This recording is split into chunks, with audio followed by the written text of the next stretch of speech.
nombhemo wakangcolozi ngapha angithe ngithi ngiyabingelela hayi ngabonda sho ukuthi ngimfeshane kakhulu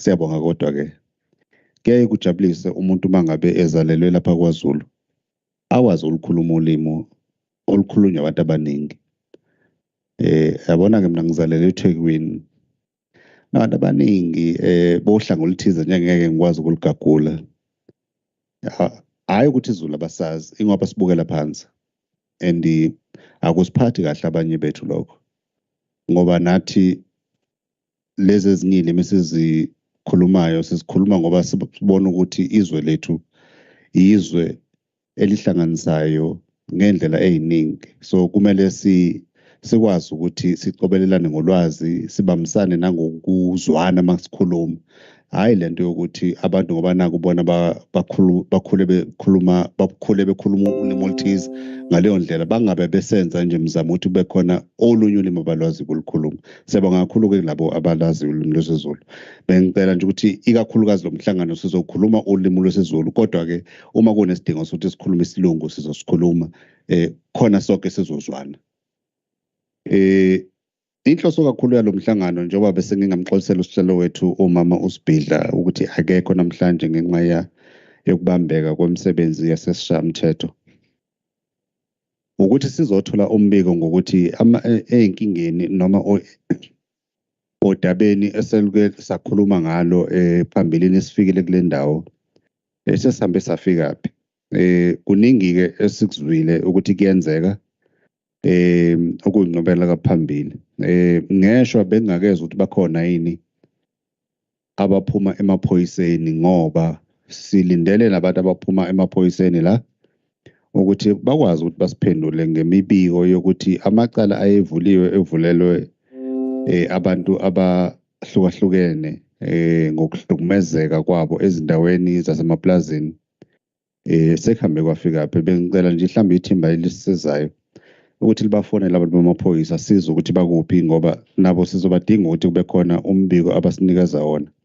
ukuze ukuthi kukhona inqobela phambili emaqaleni asuke evuliwe ayaya nenkantolo bayakwenzakalani siyabonga ke ubaba uNkosi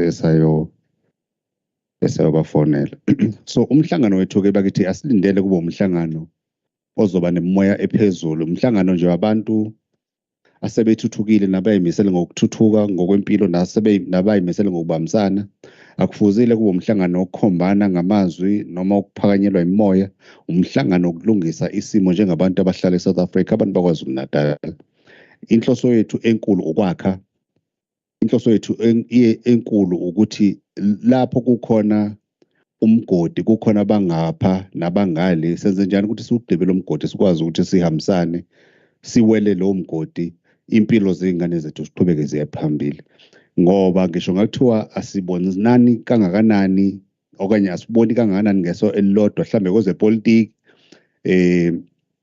mhlambe kwezenkolo njalo kodwa okubalekile ukuthi singabantu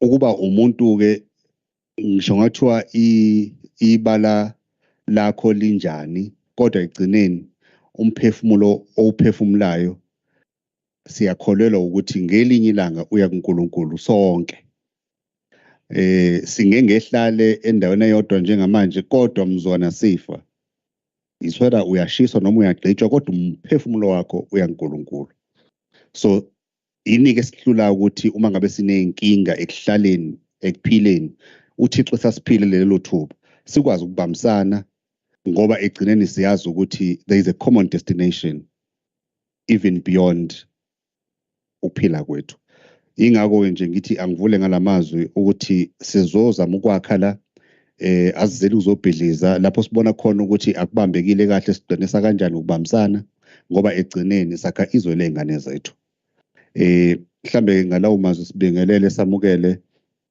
usigaxa amabhande engimbonayo umfowethu wasemaphoyiseni siyakubingelela mfowethu ubani sibongo uSotobe Kapteni uSibiya siyabonga kakhulu mfowethu siyabonga kakhulu Njengoba bese ngichazile-ke ngiyacabanga ukuthi-ke ama-officials from departments ekade kula la azoba eseredi kodwa-ke ngokohlelo lethu kuzoqala-ke i-local leadership. Ngicabanga ukuthi i-local leadership abantu bakwamasipala belidwa usekela mayor umfowethu uMavuso manje ngike nganenkinga ngizwa u-ward councillor umthetho ophi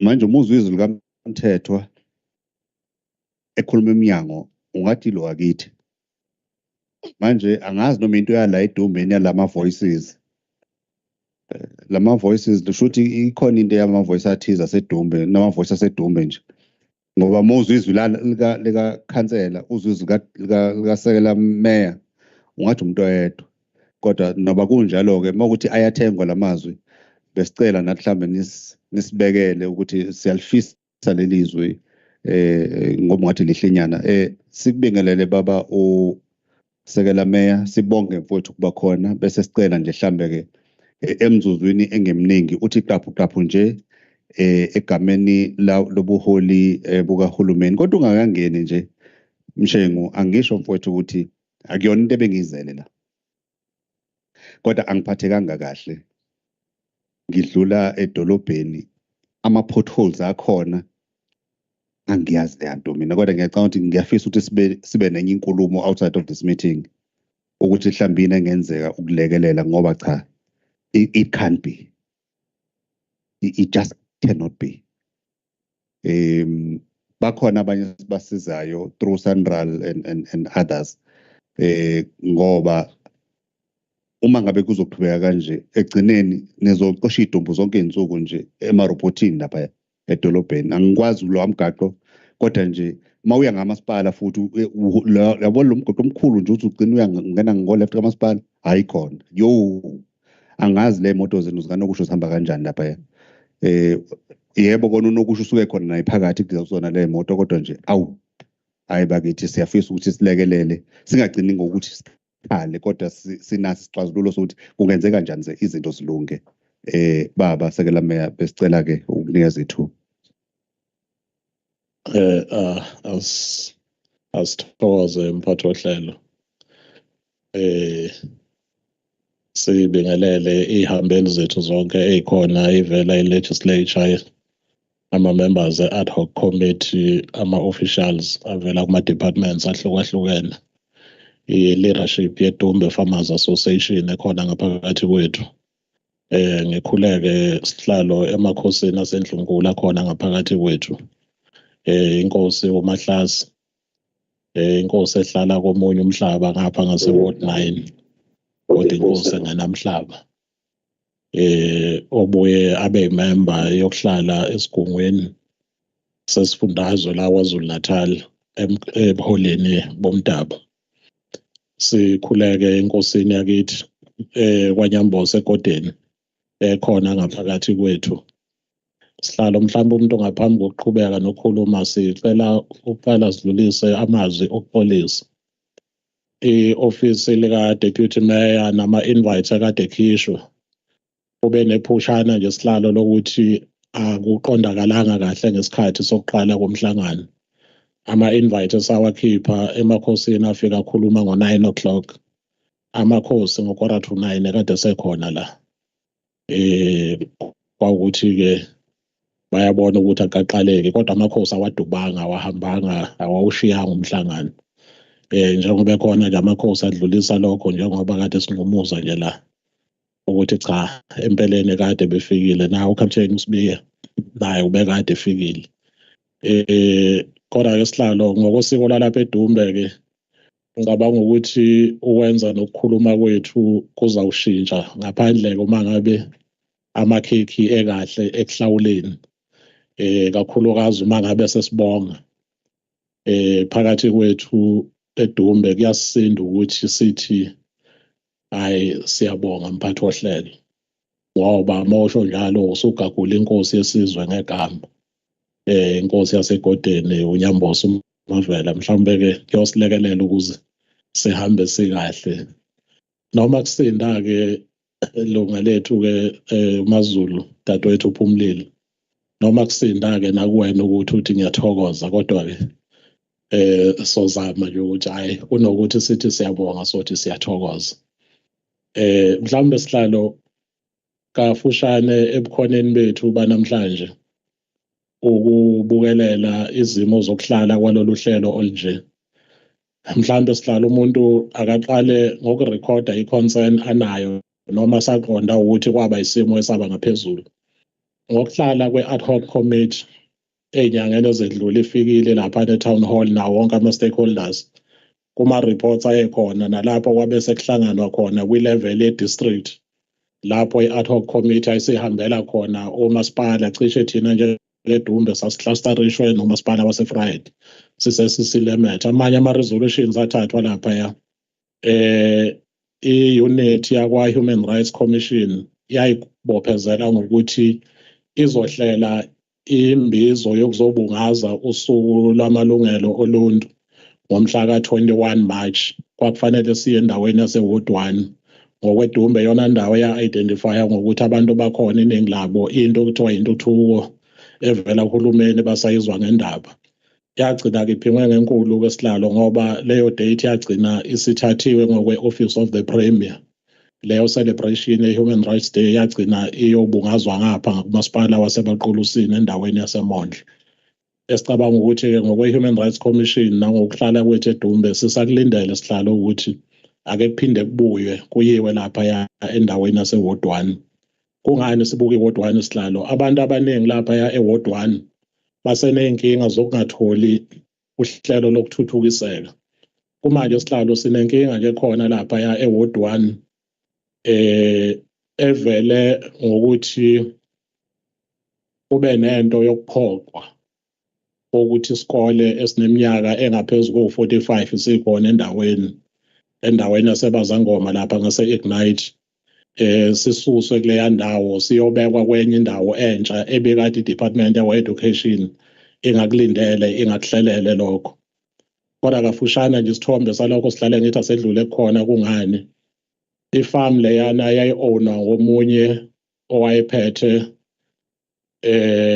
ngokwebala owakumphathi omhlophe wayengamele lelo plaza engicabanga ukuthi-ke wabe uyalidayisa ngonyaka ka-2010 lathengwa ngomunye umuntu omnyama kusukela ngalowo nyaka-ke bekulokhu kufakwane engxoxweni e-Department of-Education kufunwa ukuthi akutholakale ukuthi uzorentelwa malini inyanga nenyanga noma malini imali ayifunayo ukuthi i-Department of-Education ithenge umhlaba neproperty efikade vele khona okungama-buildings esikole amanye ama-buildings akhona ayekhandiwa ngokucontributor kwabazali isikole size sibe khona mhlawumbe-ke icase yalapha sihlalo ize yafika ekutheni last year ngomhla ka-16 November e-High Court eMaritzburg kwaphuma i-judgment ethi i-Department of-Education ney'ngane nakho konke okukhona abaphume bephela endaweni yomnikazi on the 24th of March 2023 nangempela sihlalo kube njalo avalwa amasango ngomhla ka-24 March kwaxoxiswana i-legal team yakwa-Education nekamnikazi wendawo kwafakwa nenkantolo kwaba ne-extension eyenziwayo eyenyanga eyodwa kwaba u-April cishe kwahamba nama-cost ukuthi i-department uku-extenda nje for that period of 1 month kwabiza ukuthi i-department ayikhokha u-25,000 sedlulile-ke leso sigaba manje sihlalo njengamanje-ke sesirelocate-iwe isikole sesisendaweni entsha indawo ebekade ingenamanzi ingenagesi ingenamgaqo ingenani but i-department ama-interventions ewenzile kukwazi ukuthi kufaka ama-park homes njengoba sikhuluma nje iy'ngane sezikwisayithe entsha kulinde installation kagesi kudriliwe into yebhoholi laphana amanzi kuyazama ukuthi atholakale kusalinde nanenye i-department yakwa-education yakwa-transport izolekelela ngokuthi kwenzeke i-access yokufinyeleleka esikoleni mhlambe ngithi anginothe nje leyo sihlalo ngento ethi isimo esenzeke ngale ngasendaweni yase-Ward 1 kodwa ayenzekanga ngaphansi kwe-leadership yeDumbe Farmers Association esinayo cha akuyona yenze lolo hlelo omunye nje usomabhizinisi okhona endaweni obenokungaboni ngasolinye ne-Department of Education ezakhamuzi ezikhona Mhlambe ke sihlalo kuma issues akhona bengithi umama uSpeaker uzoba khona kukhona enye sihlalo bekade ekhulunywa ngayo hayi ukuthi sivuse indaba ezintsha kodwa kunendawo ekhona la eWard 9 mawudlula lapha ngaseNkonkotho lesasigodi angisazi konje sijwayele ukuthi sesibewuzana kunemezi cishe u9 noma u10 safaka ugesi abangakhona ukuthola ugesi ngoba umnikazi wendawo akavumi ukuthi befakele ugesi labo bantu kunalokho uthi engamana plan ukuthi akabamuve bonke lapha abakhona beyotholelwa enye indawo entsha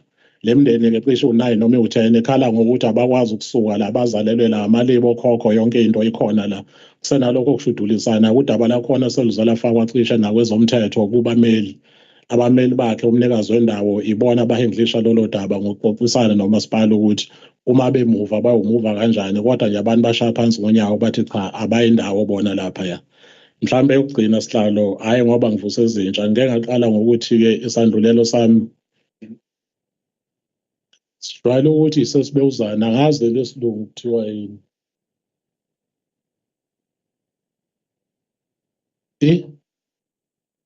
Martinez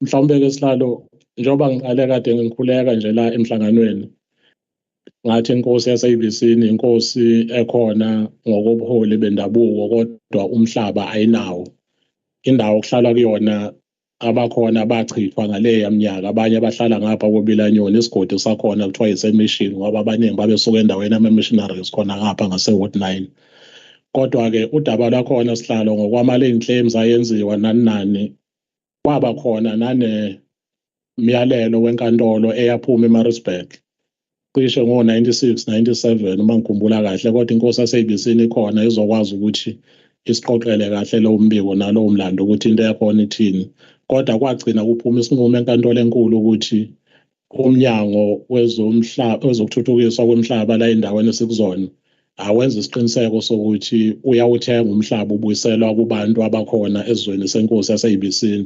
ngamashumi leminyaka kuze kube manje inkosi yesizwe akwenzeki lutho cishe naye inkosi uNyamboza solithola ithuba kodwa kuyavela nakhona ukuthi ezinye zeindawo zenkosi umthethwa eyiwela ngaphansi kwakhona ebuholeni basegodeni endaweni yase-Ward 7 kakhulukazi koKhambule koZungweni njalo njalo kuneyindawo esengama-state land ezinye ziphethwe ngabanye abalimi okungakabi bikho kahle hle ukuxhumana sihlalo mhlawumbe ke ngizocela nokuxolisa kukhona enye meeting sihlalo engifuneka kuyo ngapha ngase-regional office okunenye i-report okufanele ukuthi umuntu ayoyitheblisha khona on behalf of isakhiwo saseDumbe siyathokoza. Siyamukela isethulo sikasekela meya manje lamagama okade washo ngizobuye ngikhohlwe yabo kodwa ke ngiyacabanga ukuthi undaba ezitha uzokwamukela ukuthi njengehambeli noma indwendwe esibuye singalijwayeli kahle noba ngizala endaweni yenkosi nenkosi yakwamkhize lapha eMboy Hillcrest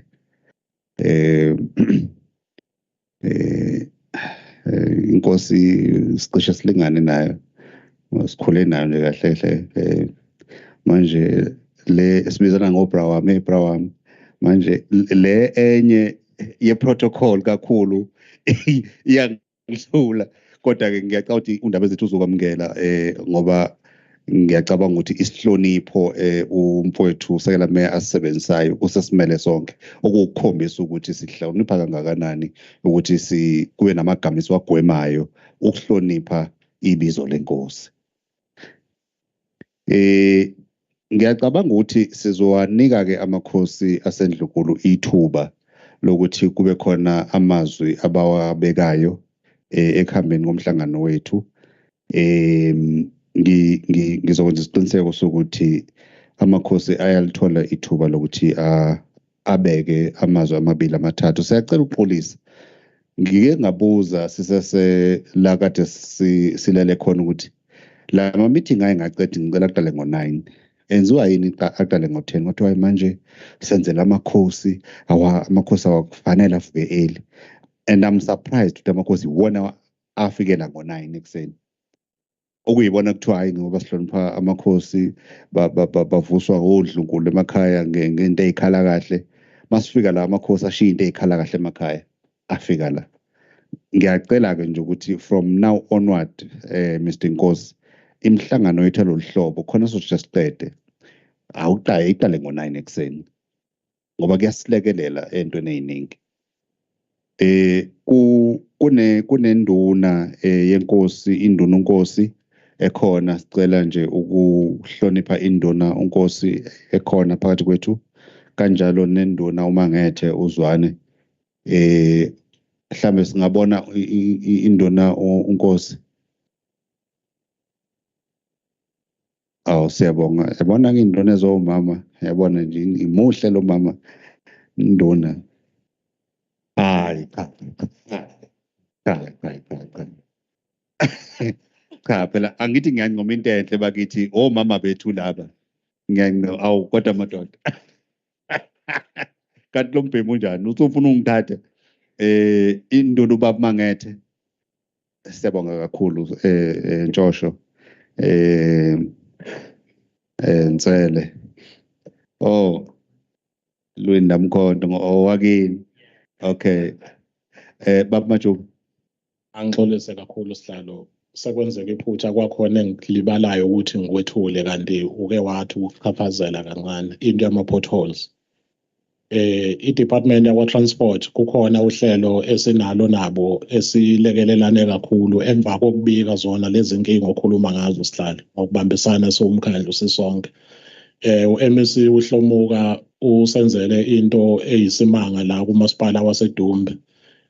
Cishe ngeviki eledlule besikade sisayina i-MOU ne-Department yakwa-Transport. Emavikini amabili edlule besikade semukela i-grant asinikeze yona ka-78 million. Imigaqo izokwenziwa la edolobheni cishe ewu-12 including nawo lo oshoyo ongene ngawo nje uqala emarobhothini uzophuma ngapha. Kodwa masuphuma udlula la elokishini ubheka eMpumalanga province ePiet Retief, nakhona silindele ukuthi ngekudala i-Department yakwa-Transport izo-appointa u-service provider ozokwenza umgaqo ngokwe-program ye-rehabilitation cishe i-distance engango-10 kilometers. Kodwa njengoba kade nikhona sihlalo sekungaba kuhle manje ngaphinde lisidlulisele isicelo u-R33 wethu-ke ukusuka la edolobheni eDumbe usubheke eVryhead, u-R33 usuke eDumbe uphuma ngeNatal Spa ubheke eVryhead. Cishe leyo mgaqo emibili sihlalo iyona eseseyinkinga kakhulu. Engicabanga ukuthi-ke kodwa-ke ngoba nikhona sihlalo niyokwazi nani ukuthi nisilekelele nikhulume ngento eniyibonile emgaqweni benihamba kuyona. No, sizokwenza lokho ngoba inkinga yami ngale mgaqo le ukuthi i-risk kubantu bakithi. Uma ngabe itekisi ishaya i-pothole igingqika, akulimali umuntu oyedwa. Kulimala abantu abayishumi noma ngaphezulu, kodwa phezu kwaloko ama-families ondliwa yilabantu abahlukahlukene. So the chain is long. So we must make sure ukuthi imigaqo yethu iba sesimweni ngoba even i-economy yethu igcina ingasakhuli. Akekho umuntu ofuna uku-investa endaweni ebukeka inganakekeliwe. Yabona nje njengoba ukhuluma ngalo mgaqo obesiza ngawo ngapha, ngize ngazibuza ukuthi bengisazobuza ukuthi awukhona omunye ongcono uma sesiphinde emuva esohamba ngako, kodwa ngibone ngathi awukho, yibona wona lo ngcono oyisimangalisa engihambe ngaso. So ngiyacabanga ukuthi sizomkhulumisa umnewethu Hlomuka ngoba siyakhuluma naye, siyabonana naye njalo ukuthi indaba yaseDumbe stroke Vryhead athi ukuyisondeza, kodwa siyabonga ukuthi kunale mali ecishe eba-80 million ukuthi kulungiswe. Ngiyacabanga ukuthi mayisebenze kahle lo mali kungangeni ipolitiki bakithi entweni ezizosiza impilo zabantu. Abantu sebezofuna u-30% ngenkani nani siyacela nje ukuthi bakithi yebo bona akhona ama-subcontracting adingakalayo, kodwa ningabe senimisa umsebenzi. Nabakhona lana inina futhi enenza lento, ningawumisi umsebenzi. Kuhle kuba namakhosi endawo akhona, ningayimisi bakithi imisebenzi ngoba ekugcineni iy'mvula ziyaqhubeka nokuna zidala iy'nkinga, abantu bakithi bese beyalimala. Bengibona isandla la kodwa ngisazonika nani ithuba nonke nikhulume ningaqhalabi ningaqhalabi bahlekazi. Bengicela ke ukunikezela ithuba i-department ekwa rural development ukuthi ke basinikezele ke umbiko ngama-interventions noma ngokungenelela asebekwenzile ekusizeni abahlali basemaplazini. Ubani ozokhuluma?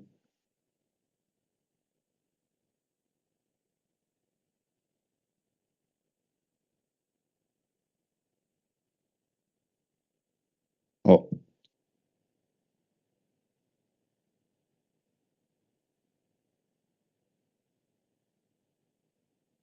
Sihlalo, ngiyabonga ithuba. Ngibingelele amakhosi asendlunkulu akhona. Labo bonke abangene sesiqalile ukuzethula.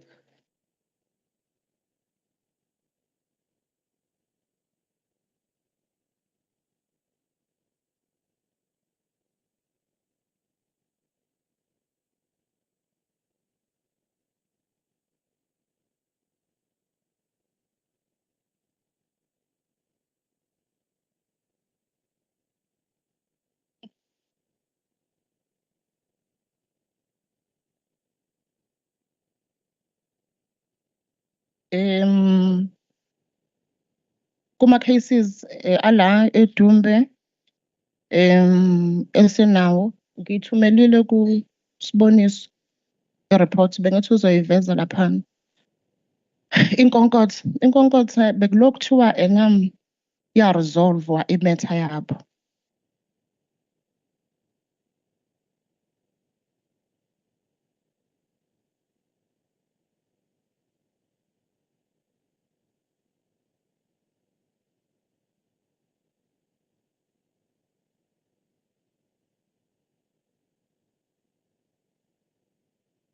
I-office lase-Friday.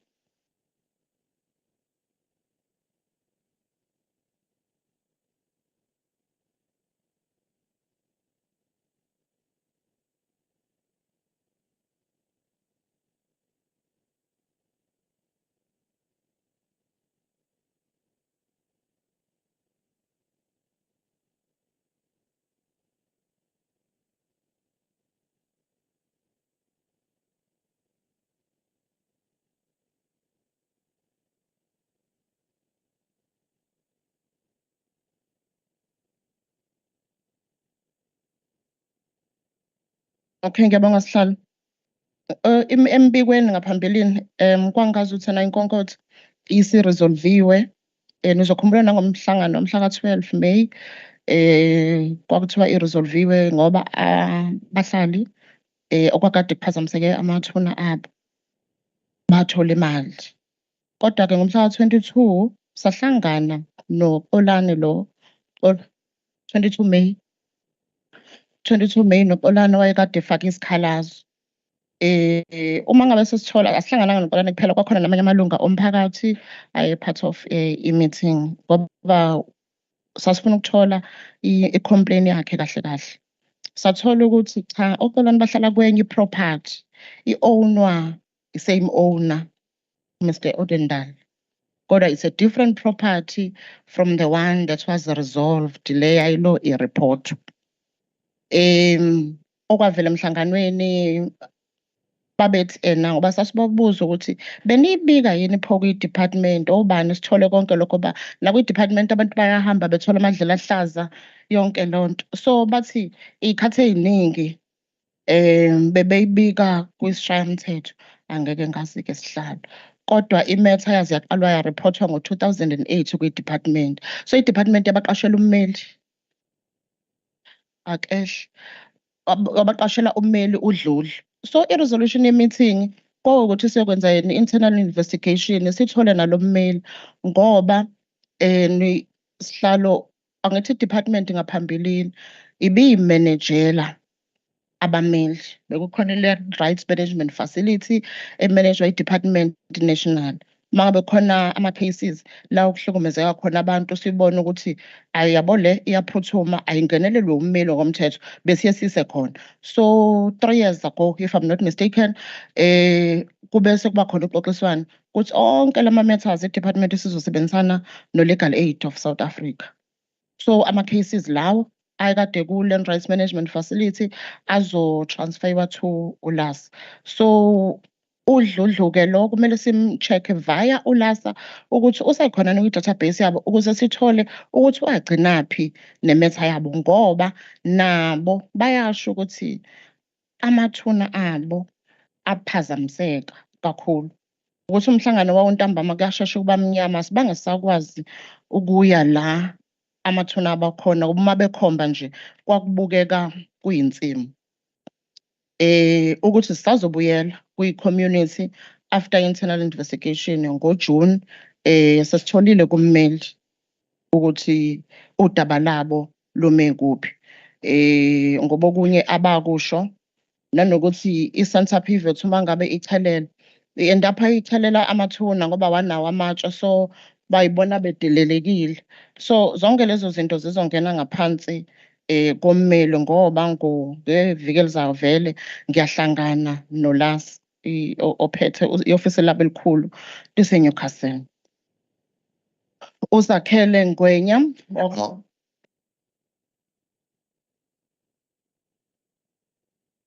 Dadwethu ngiyakuzwa ukuthi uthini kodwa angikuzwa kahle. I'm really attentively trying to understand. Is this a new matter? Because as far as I'm concerned, the matter edila nale issue yethuna elathinteka ngephutha bathi bafuna inqaphezelo ka-10,000 yakhokho base beyahamba baphinde babuya bathi bafuna inkeshezana ngaphezulu. Ileyo matter le.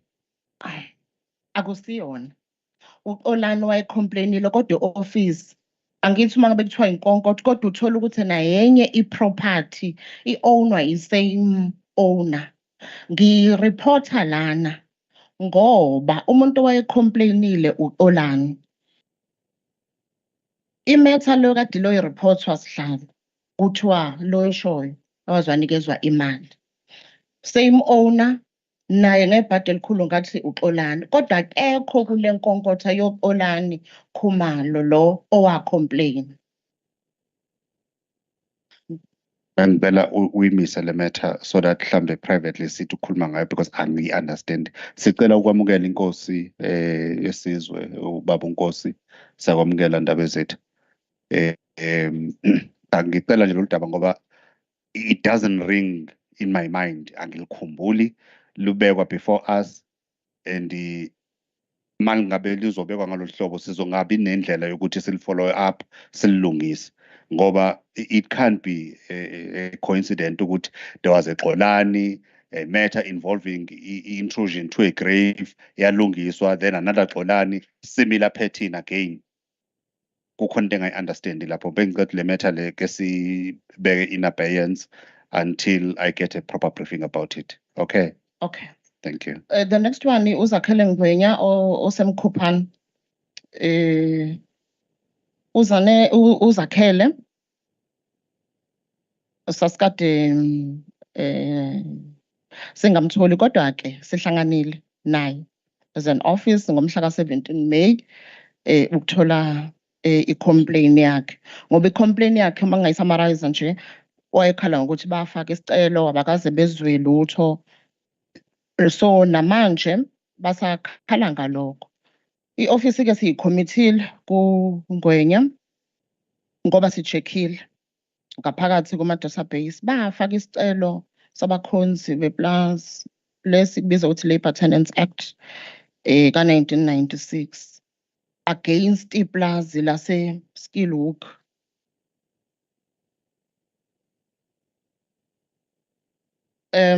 So njengamanje masibheke office ba plus minus 22 ama-applications alotshwa iy'celo zabo ukuthi bacela ukubuyisela umhlaba ngakho mthetho esengushilo.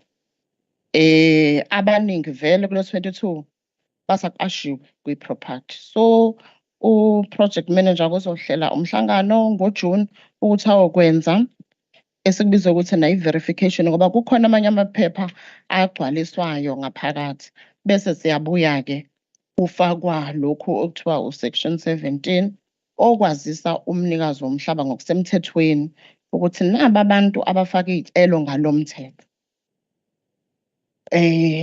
Kuma lapho sihlala. Omnikazi wepulazi have never been approached to sell. Ngeke ngibe nesiqiniseko, ngeke ngisho ngithi no, ngeke ngisho ngithi yes. Kodwa mina since ngifikile laphana uzokhumbula u-deputy mayor ukuthi abangaphambili kumina, I think 3 years ago, bake basebenza ngoba njengoba ngisho lo mthetho lona unendlela mase befaka iy'celo abantu kumele umazise ngephepha kuphinde kugazethwe ukuthi nabantu abafaka icelo ngalo mthetho we-labour tenancy. So akukho lokho e-office. So angeke ngisho ngithi na waziswa ngoba alikho lelo phepha esikubiza ukuthi section 17 oyisiqiniseko imina ukuthi waziswa ngamalungelo abantu ngakolo mthetho. Ngoba phela ngaphakathi ukuthengwa kwamaplazi kuhlukile njengoba thina sila sibhekelele labantu abafaka icelo nge-labour tenancy nabantu abahlala endaweni aba-protected ngo-Est. Okay. So inkulumo yami ngiyiqhubeze njengoba ngisho ukuthi na sivele sesiqalile kwamanye amaplaza i-verification la kuzongena khona nomkhuphano ngoba kuke kwaba khona i-break njengoba ngibalo 3 years kubantu abafaka iy'celo ngoba la EDUMBE vele iy'celo zabakhonzi beplaza e-ofisi nje lilonke ibona banama-applications amaningi. Sihlalo-ke ngeke ngikwazi ukuphendula ukuthi na yini indaba kwamiwa kwaba ne-break. Okay. Umhlonishwa ucela ukubuza. Ngiyabonga sihlalo. Ngiyezwa udadewethu mekuveza ukuthi sikhuleke emakhosini aseNdlunkulu ngiyakhumbula ukuthi siyithule engakafiki. Ukuthi kwamiwa ngeke akwazi ukuphendula. Kodwa into esalayo ukuthi umbuzo bakhona. Ayikho yini into yoku-hand over e-ofisini. Uma kade ngifika mina ngoba phela i-institution ibikhona. Kwenzakaleni ngalesi sikhathi? Uma sithi siqhubeka, what if sithi siyaphinda siyokwenza i-verification kulama 22 members kanti ayevele sekwenziwe? Siqale phansi angithi institution ibikhona akufani nokuthi sithi siyaqala ifakwe in this particular claim and yini ebisiyenzekile uma sithatha siya phambili sithatha kwini yilowo mhlawumbe umbuzo engaba nawo. Over and above that, lo 22, how sure are we ukuthi abekho abantu who are brand new in this farm who may then ride on a moving train and claim ukuthi they are part of this 22 bangaki asebeshonile and what happens to their families and all of that? Just in a second, please respond to that. U-22 sikhuluma ngey'celo ngephepha ababeyigcwalisa befaka iy'celo ngalo mthetho. So sibala wona. Uma ngabe sekwenziwa i-verification kutholakala ukuthi umuntu oyifaka isicelo usedlulile emhlabeni akasekho. Umthetho uyakuvuma ukuthi umndeni ukhethe umuntu ozomelela isicelo sikamama njengoba yesifakile. So khona amaphepha asalayo. So akusho ukuthi uma ngabe abantu babe-22 sebeshonile abawu-10 shuthi sesidila nama-applications awu-12. Cha, azohlala ewu-12 ngoba imndeni la yomuntu oseshonile oyifaka isicelo kuzomela ikhethe umuntu ngokomthetho wakhona masisebenza. Ngama-verification no handover. Sihlalo bengisacela bambe offline. Offline ngoba kuke bekhona isikhathi eside engekho u-deputy director laphana e-office. U-deputy director we-tenure reform implementation. Tenure reform ehlanganisa u-labour tenancy longemshoyo no-Est. So yingakho mina ngiqale ukuthi asihlangane ne-team ama-applications awakaza resolve asedumbe maningi. Asiqaleni siqhubele phambili sabheka kuma-file akhona against sokuthola emhlabeni ngoba asikwazi ukuvesana sikuthathe blanket ukuthi babefakele bawu-22. Angithi uma senza i-verifications sifuna ukubona lokho okushoyo kwesihlalo ukuthi basekhona bonke yini abantu ababefakile, uma ingasekho siya-replace kanjalo.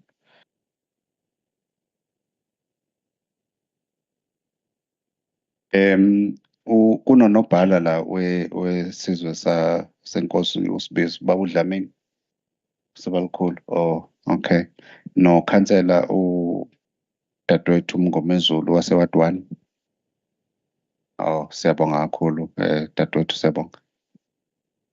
Elandelayo i-Nebucham.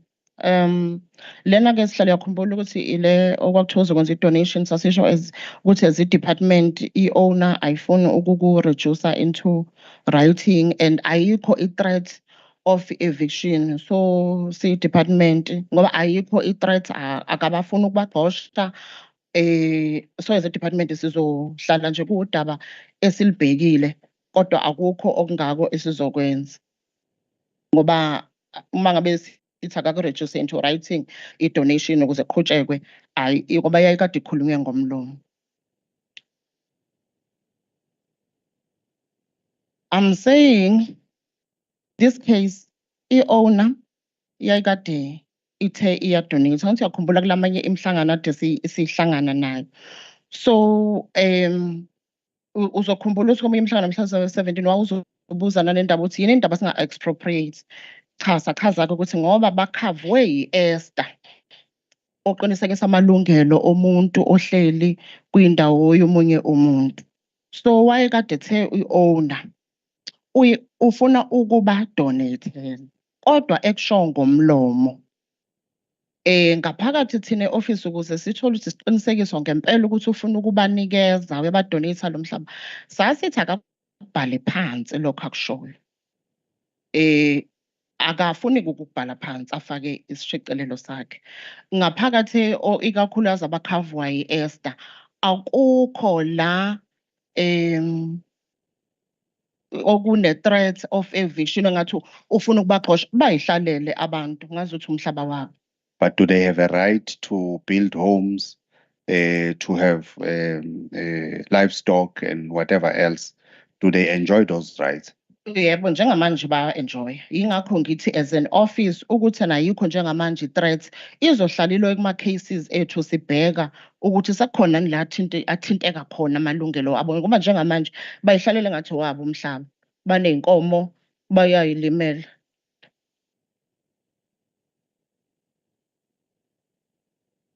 Okay. Ngiyabonga. Umhlaba mengabe ubuyiswa noma ingaluphi uhlobo, ngithola into enginikeza sense of ownership. Sithini status salabantu abahleli la. Uma mina ngidecide ukudonate ngomhlaba verbally, uma ngidlule emhlabeni ikhona into ebinder iy'ngane zami ukuthi zithi lo mhlaba wawunikezeliwe.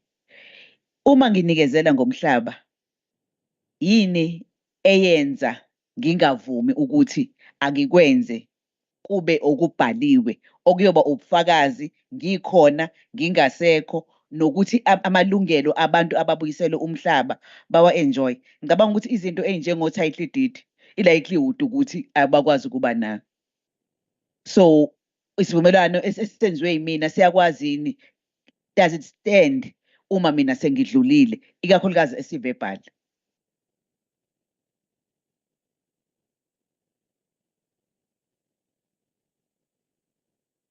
Izivumelwano esingabhaliwe uma ngabe sekuthatha omunye umuntu ngingasho ngithi assistant, kodwa akusho ukuthi umuntu uma ngabe sekungena ezandleni zomunye owner uyobe esebagxosha kalula. The very same mthetho izo-apply, kodwa ngiyakuthatha sihlalo ukuthi mhlampe-ke kuyadinga sibuyele e-office ke sibheke ezinye iy'ndlela njengoba engakubhali phansi ukuthi mhlampe uma sikuthatha siya phambili ama-minutes singathanda nanokwelulekeka-ke kule case ukuthi umuntu uma ngabe ethi uyadonate engabhali phansi ikuphi esingambamba ngakho ama-minutes ngoba bese isebenza kakhulu phela ngento umuntu ayibhalile njengoba ne-own uma ngabe idayisa ilethe cha ngiyadayisa nginabantu abahlala abangaka imali ebengingayifisa imali engaka noma ngasho ukuthi sisuke sizotha ngenza isibonelo sizoke sizohamba ngaleyo mali ngiyayizwa ngiyayinotha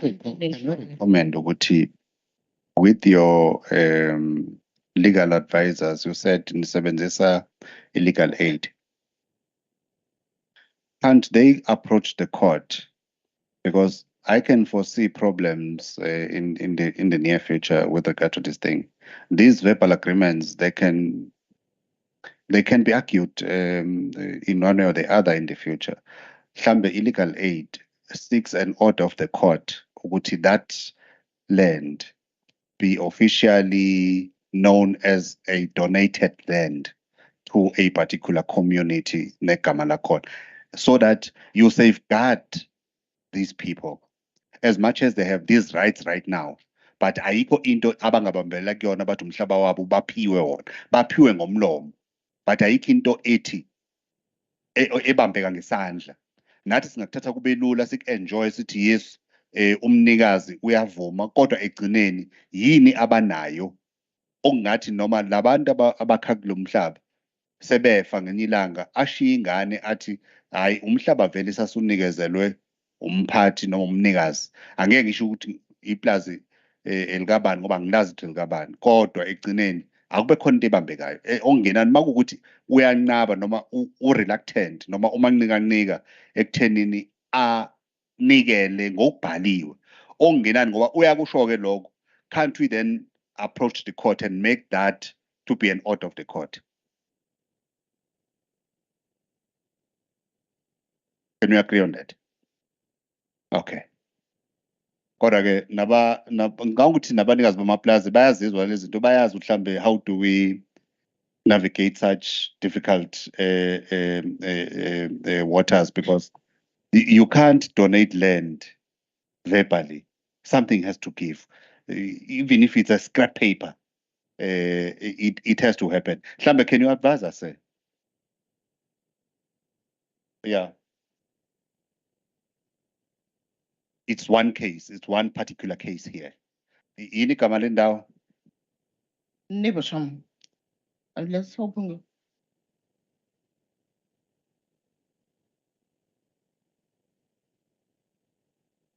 Okay. No, I think after this meeting we'll then have to yeah. Okay. I'll put back to the next case.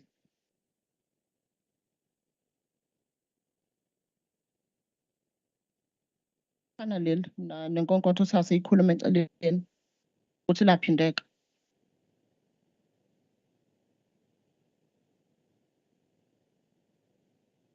Ngithi laphana inkonkothi yiyo lo thathe ikhulume eceleni yafana yaphindeka inkonkothi.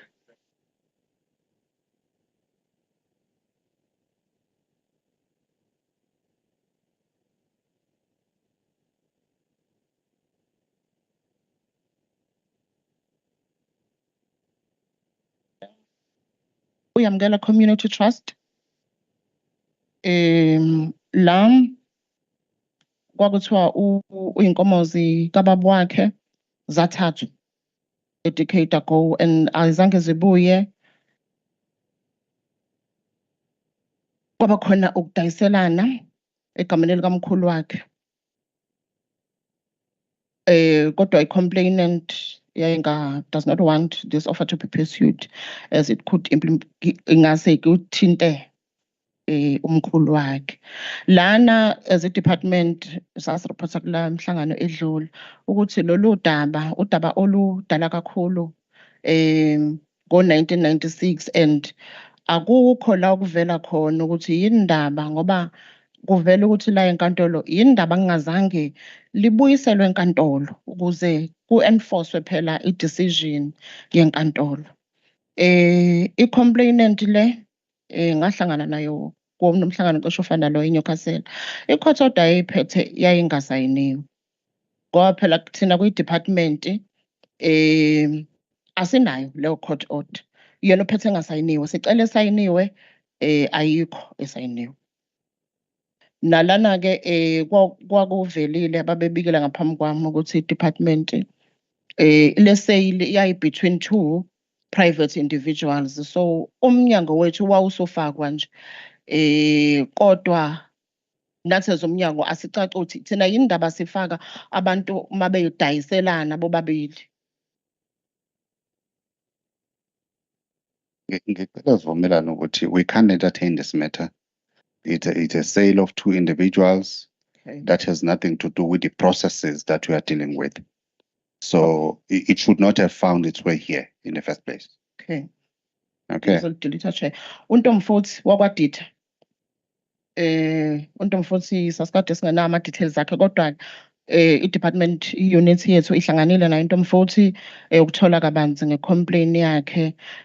Lokho ayekusho lana ngenkathi ephakamisa lapha eSicily Emets ukublockwa kwama roads hayi ukuthi into entsha eyayenzeka ngenkathi mhlawumbe yayineninyanga yenzakalile kwi-meeting ekubese nayo kuvele ukuthi cha into eyenzeka ngo-1981 la umlungu ayevimba i-access kubantu kahlahle wayengavimbi wayebashintsha i-access ethi abahambe komunye umgwaqo. Kodwa ke ikomiti lomphakathi mayesho Ntomfuthi lahlangana nomnikazi weplazi ukuthi cha abafuna ukuhamba kule route abanikaza kuyona bafuna ukuhamba kuyo le akade bevele beyisebenzisa. Hayi umlungu wavuma ngoba emhlanganweni nje abade kuyohlangana noNtomfuthi kusetshenziswe wona lo mgwaqo umlungu ayethi abangawusebenzisi, so ayikho inkinga kangako. So the matter is resolved. Yes. So kwakubungwa nje umgaqo. Yena wayebika uNtomfuthi mayesevela cha abantu abadala abathi akahamba eSicily Emets ngoba kuzwethiwa kukhona iParliament bezobika nje usho kanjalo uthi ogogo bathi afika abikele abahlonishwa ngoba kukhona iParliament kodwa nje into eyenza ngo-1881 ayikho inkinga njengamanje. Yazi ukuthi baningi kanjani abantu abalabo bengazalwa ngaso sikhathi abengazalwa bengizula nje. Yeah. Kodwa ke ake sisho ukuthi this matter falls off our radar. Okay, please proceed. Cobalt farm lena njengoba silosi reportile icase uma ngabe isiye ezandleni zika special master of ama-labor tenants owaqashwa inkantolo wanominathwa inkantolo wappointwa inkantolo asibe siyamdedela as i-department so i-Cobalt ne-Velfredine isezandleni zakhe engikwaziyo ngoba bake bangithinta bahlela i-documentary sometime in June July ezoba khona la EDUMBE bese ngakwatholi ama details ekakhulu ukuthi documentary izobe icover kanjani ukuze ngiyithole mina ukuthi bebecela ama officials ukuthi abe ingxenye ye documentary, so njengamanje basalungisa ivumelwane between communication ngoba kunendlela angikwazi nje mina ukuvesana ngikhulume kumele ngithole approval ku communication ngoba uyena oba umlomo we department kodwa nje uzoba khona maduzane June July uyayisebenza u-special master. Ngiyabonga Sihlalo. Ilawa ama cases bese ngidelethile amanye i-restitution nga concentrate kwawethu namanye angahlanganisi thina ahlanganiswa SAPS ngiwakhiphile kuyi-report yami.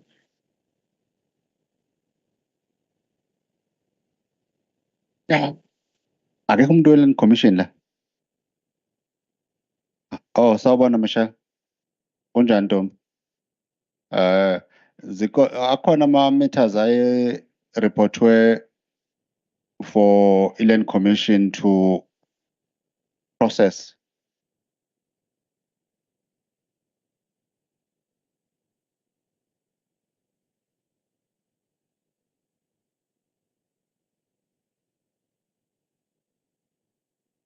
That's what I remember too, that there were no matters for the Land Commission.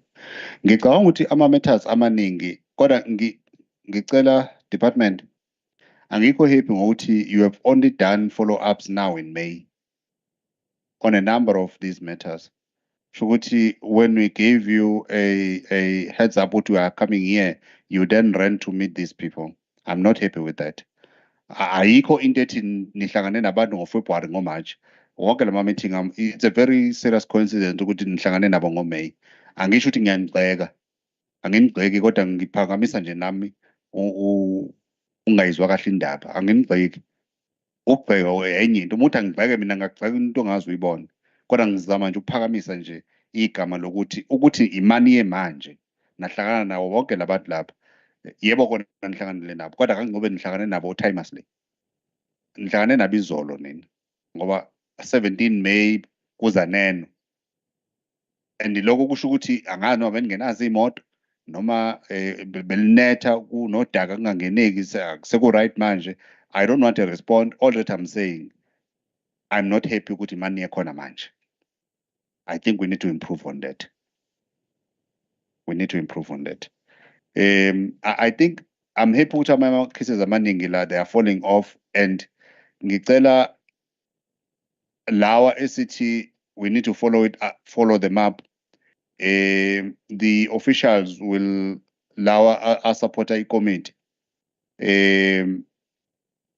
bazo trimmer down and ukhona ekuzomele silandele lona ne-office lika-master le edinga i-office lika-master but amaningi awo ngibona ukuthi kune-progress unless uma ngabe sesikhuluma ne-office lika-master sesibona ukuthi kunama-problems but for now I'm happy with the progress that has been made.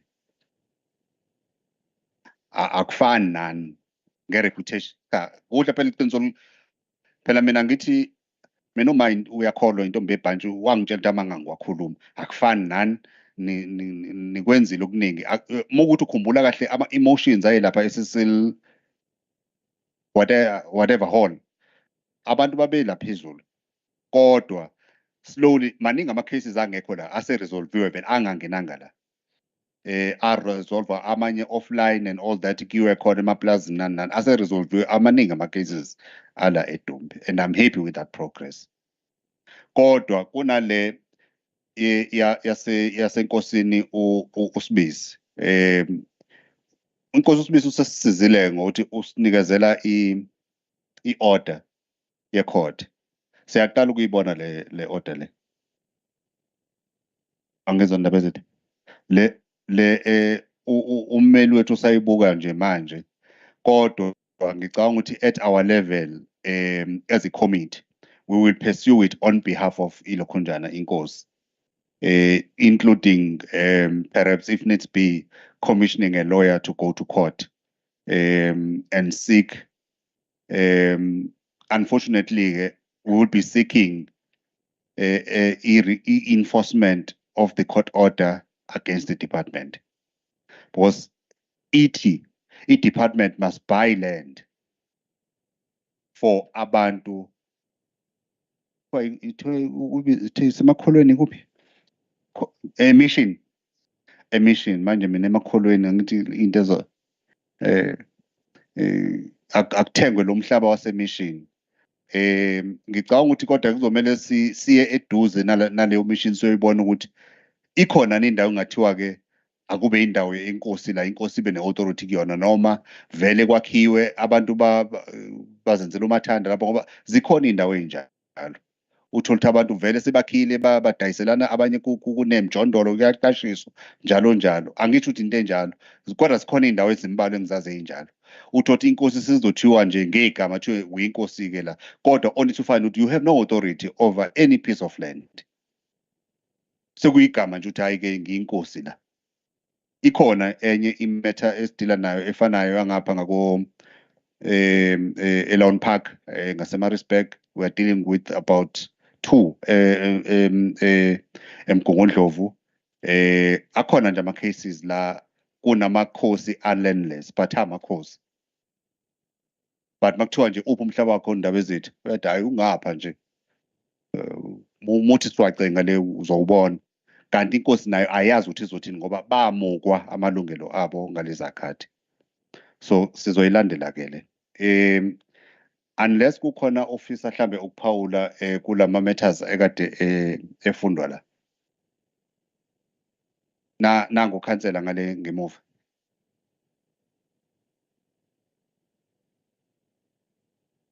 Angibonge sihlalo kubingelele.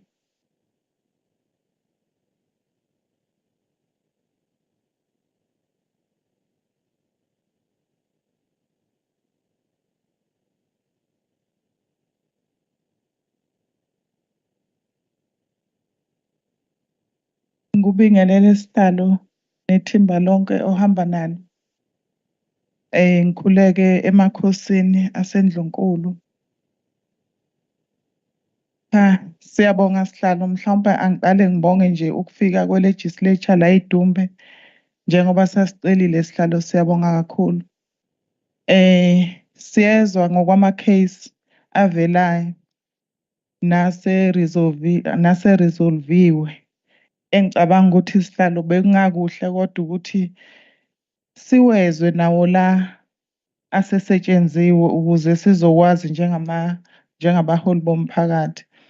Engicabanga ukuthi kune-case sihlalo engake ngayiveza silaphana eFriday. I-case engingazange ngineliseke ngayo mayelana Siyabonga kaTleho.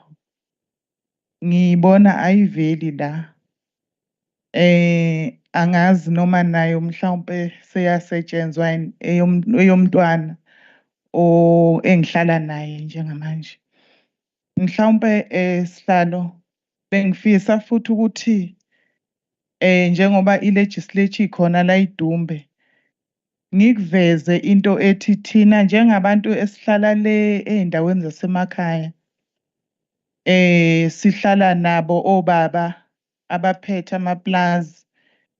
Sizizwa kungekho ukusebenzisana okuyinto erong kwesihlalo ngoba njengoba bekhona bangobaba bethu sizingane zabo kufanele ngabe kukhona ukusebenzisana nanokulekelelana kwezinye zezinto. Ngiyikhansela ke lapha eWard 1. Bakhona abanikazi bamaplazi esisebenzisanayo nabo, bakhona futhi esingakhoni ukusebenzisana nabo. Bengicela nje ukuthi sihlalo kulokho ngicela ukuthi ngilekeleleke kakhulu. Isishayamthetho ngiyacela ukuthi singilekelele kakhulu lapho. Ngikhuluma ngani? Ngikhuluma ngokuthi uma ngabe kunentuthuko eyemphakathini, kunomphakathi ogcina ungayitholi intuthuko. Ngesimo sokuthi umnikazi wendawo angavumi athi akavumi ukuthi lo mphakathi uthole intuthuko. Engubona ukuthi-ke kungezinye zezinto ezisicindezelayo thina abantu abamnyama.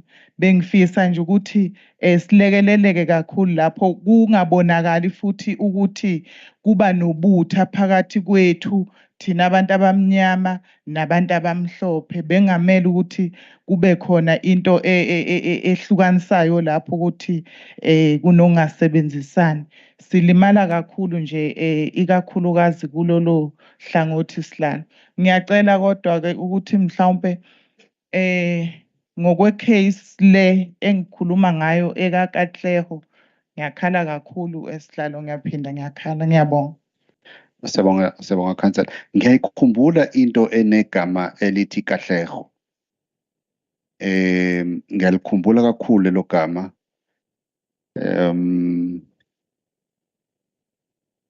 Ninayo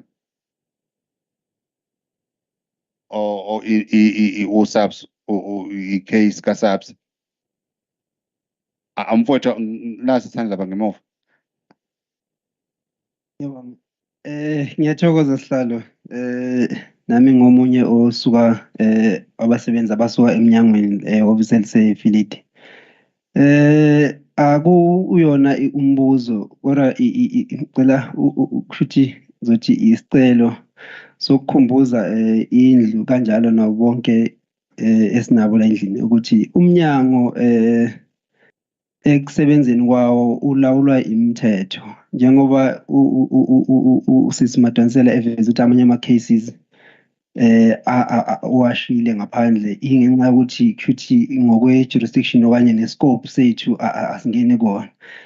Kunemithetho ke sisebenza ngayo ikakhulukazi i-unit yethu oku-Extension of Security of Tenure Act wango-97 kanjalo no-Labour Tenants Act wango-96. Leyo mithetho leyo ngendlela esebenza ngayo ngicela ukucacisa ukuthi amandla esinikeza wona njengabasebenzi bomnyango or njengama-officials iyasincinda kakhulu. Engicathi komunye umuntu uzobuka ngathi hleze khona esikuhlonipha okanye esingafuni ukwenza kanti amandla umthetho so implementayo ongasivumeli ukuthi sedlule kuwona engicathi-ke wonke-ke imithetho ekhona eSouth Africa kanjengoba ne-constitution yethu ine-limiting clause okusho ukuthi nale esebenza ngayo nayo futhi again inama-limitations asikwazi ukwenza okungale ezinye into asikwazi ukwenza ngenkani if ukuthi akukho inkinga asikwazi ukuphoqa kumele kokunye size kube ukuthi ngempela kukhona uthuthuva okanye kukhona okuthintayo ukuthi must act kanjalo okunye-ke manje ama-cases njengoba-ke wachaza kanjalo Mama Madansela abameli asisabakhiphi uma abantu befika sesibadlulisela kwa-legal aid lokho isinqumo esathathwa ephalamende okusho ukuthi ekugcineni into ey'ningi nathi asikwazi ukuthi uma kuthiwa njengamanje ummeli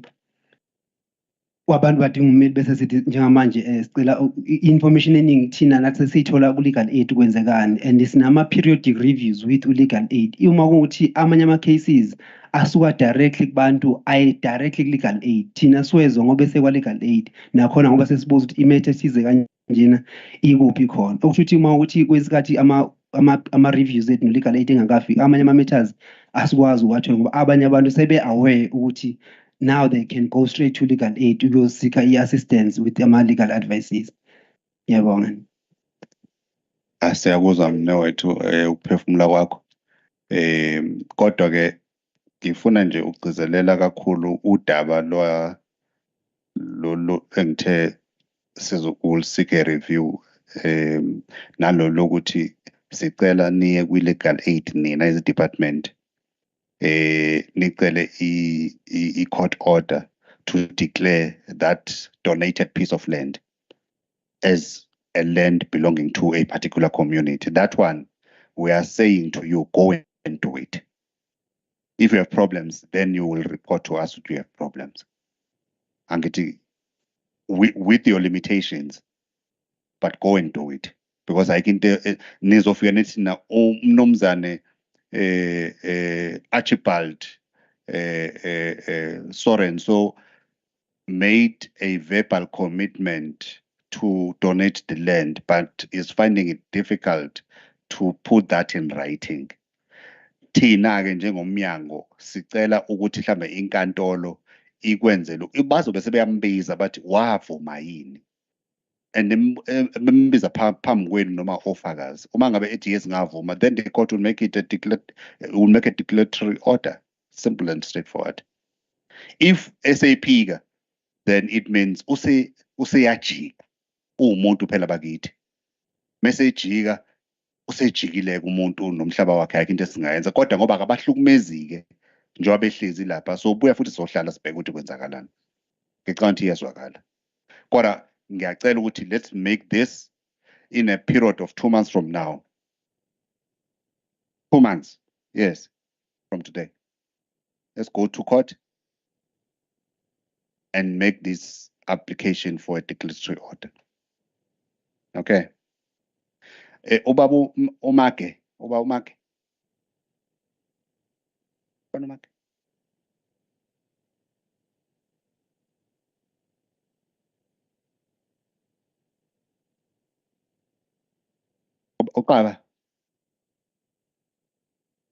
Uqaba nonkosi ukhona udaba olwaziyo mayelana nalolu daba lwasenkosini uSibisi ne-court order khona ongasihlebela kona? Angiphinde ngibingelele ebukhosini ngibingelele neParliament. Kafushane nje siyalwazi udaba lwababa uSibisi wake wasithinta ngalo sekunesikhathi lapho ecela ukuthi simsize khona ngendawo kwakufanele siyithole empeleni kwakufanele sithenge indawo kodwa manje kwathola ukuthi umlungu akasafuni naleyo ndawo.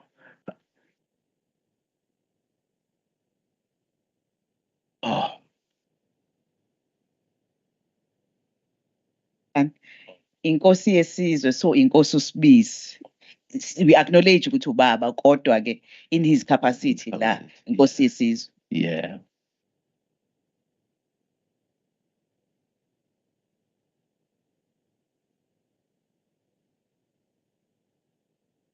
ngixolise ngiphinde ngibingelele inkosi yesizwe eneParliament nawo wonke umuntu osendlini. Nguzwe libanzi Caba mina from KwaLand Claims Commission. Yebo, ngihamba nomphathi wami. Yebo, yebo. Umichele. Kafushane nje angizokulanda. Imake baba ngoba uhamba noMichel. Yeah. Bengicela kanje. Makuphela lo mhlangano awuzuba mude. Yeah. Nommeli wethu lo nalo waya. Amthanda dadewethu. Raise your hand. Ngizocela nibonane nenkosi uZwane nenkosi uSibisi ngoba kune instruction la yenkantolo engalandelwanga. Ngicela by commission. Angizwa? Indona uZwane. Okay. Engizocela ukuthi sibone ukuthi silungisa kanjani legally. Will involve our two legal practitioners who respond to this court order so that singaloku sisanda kakhulu la siyalena le siba nemibuzo into engizoyicela nje ukuthi immediate masiqeda nithole nje igumbi nibonisane ukuthi izohandlishwa kanjani matter because inama due date asedlulile. So nginama issues ngale yona. Ngizocela ukuthi ungabe usaphawula makuphela nje la the two of you nenkosi nabameli bethu you will then have to work on how do you address this instruction of the court. Okay. Sure. Thank you.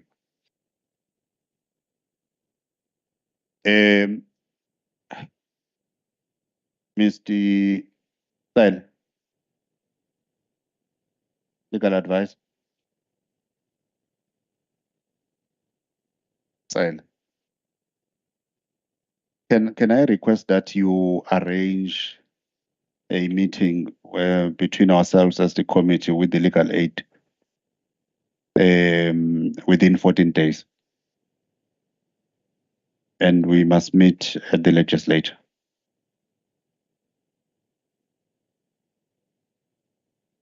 Thank you. Mama nduna uma ngethe bekuthiwe khona ozokubeka.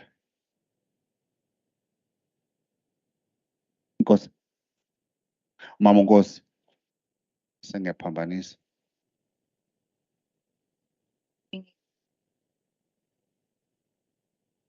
Akhosi onke esizwe nabo abasivakashele bonke ngiyabonga. Cha ngokwami engithi ngizokusukuma ngithi ukwendlula kukhona. Ngibonge ithuba engilitholile. Ithuba engilitholile okufike kusiphathe kabi thina njengabahlali basemaplazini. Bafika abamhlophe sikhona endaweni. Ma befika bona banamandla okuba bethenge iplazi. Kufika omunye athenge iplazi. Phinda ahamba omunye kufika omunye athenge iplazi. Ofikayo kuleli plazi ufika kukhona abantu abahlala khona kule plazi. Uma sefika kule plazi useshintsha indlela yokuhlala ebehlala kuyo khona. Kanti okufike kusidumaze thina bahlale sihlale emaplazini. Bafike abamhlophe bethathe indawo mhlambe sinamasimu kanje ngamasimu esiwasebenzisayo. Bese fika umphathi oniphethe anithathe ayonibeka endaweni lapho enizohlala khona. Anike indawo le ndawo anika yona kube indawo njengesemagcekeni ukuthi ngalima nje kanje ngalange encane nje ukuthi nilime indawo engange ground yabo umuzi nomuzi anikalele nje indawo encane ayithathe yonke le ndawo. Uma seyithathile le ndawo bese enika indawo yokuthi imfuyo yenu nizoyihlalisa la anike indawo. Uma sefika olandelayo usethatha le ndawo enanikwe yona uyena lo hambile njengoba ubaba ade beka laphana ukuthi ke masinikwa indawo abasiniki okuphathekayo ukuthi okubhalwe phansi ukuthi okunofakazi Kithi ke kwenzeke kubazali bethu ke lokhu ukuba beyithole le ndawo. Abazali bethu ngokungafundi ke nokuthi vele kwakuyile sikhathi zakudala. Abazali bethu azange bekuthole okuphathekayo. Thina besisezingane. Uma sibefika laba bebethatha le ndawo, wayebo banika le ndawo ayabanika yona. Uthe efika ofikayo futhi olandelayo ke sasithe ukukhula ke lapho. Uthe mayifika lo osefika manje akasekho lo owasisusa la wasiletha la. Mayisefika lona usefika ugamfula le ndawo. Ngokusaba ke kwabazali ngoba abona abamhlophe abazali babesaba vele kakhulukazi. Bekuyiseki leso sikhathi sengcindezi. Bengakwazi ukuphendulana nabo. Bafika kule ndawo babanika futhi indawo basika le ndawo bavuma kabazali. Yaphinde yathathwa ingxenye. Uthe manje nje kulonyaka ophelile. Waphinde wahamba futhi lo munye. Sekufika iplazi lile eDorothea. Mawubheka useMoyhoek eDorothea. Yebo sihlala khona njengamanje. Enkosini uSibisi. Yebo.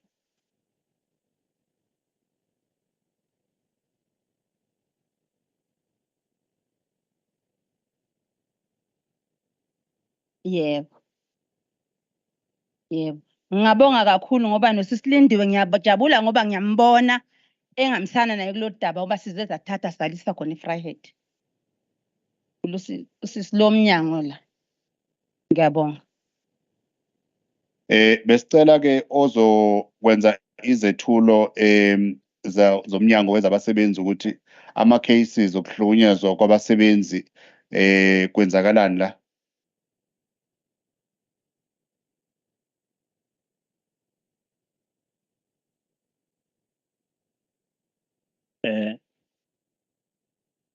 Ngithokoza isihlalo. Ngibingelele sihlalo nethimba lakho lonke. Ngibingelele sihlalo nethimba lakho lonke leshamthetho. Ngikhuleka nasebukhosini obukhona kule ndlu. Nabo bonke abakhona endlini nakuyihlalo zapho. I-report yami izoba general sihlalo. Izoba general sihlalo ngoba engizokuveza la ngizoveza iqhaza elibanjwe umnyango wakwa-department waka-labor emaplazini nenhlelo uDepartment of Employment and Labour anazo emaplazini. Mhlambe nezingqinamba esike sihlangane nazo nesitholayo if usebenza eindaweni zasemaplazini. Engicela ukuveza nje sihlalo kokuqala ukuthi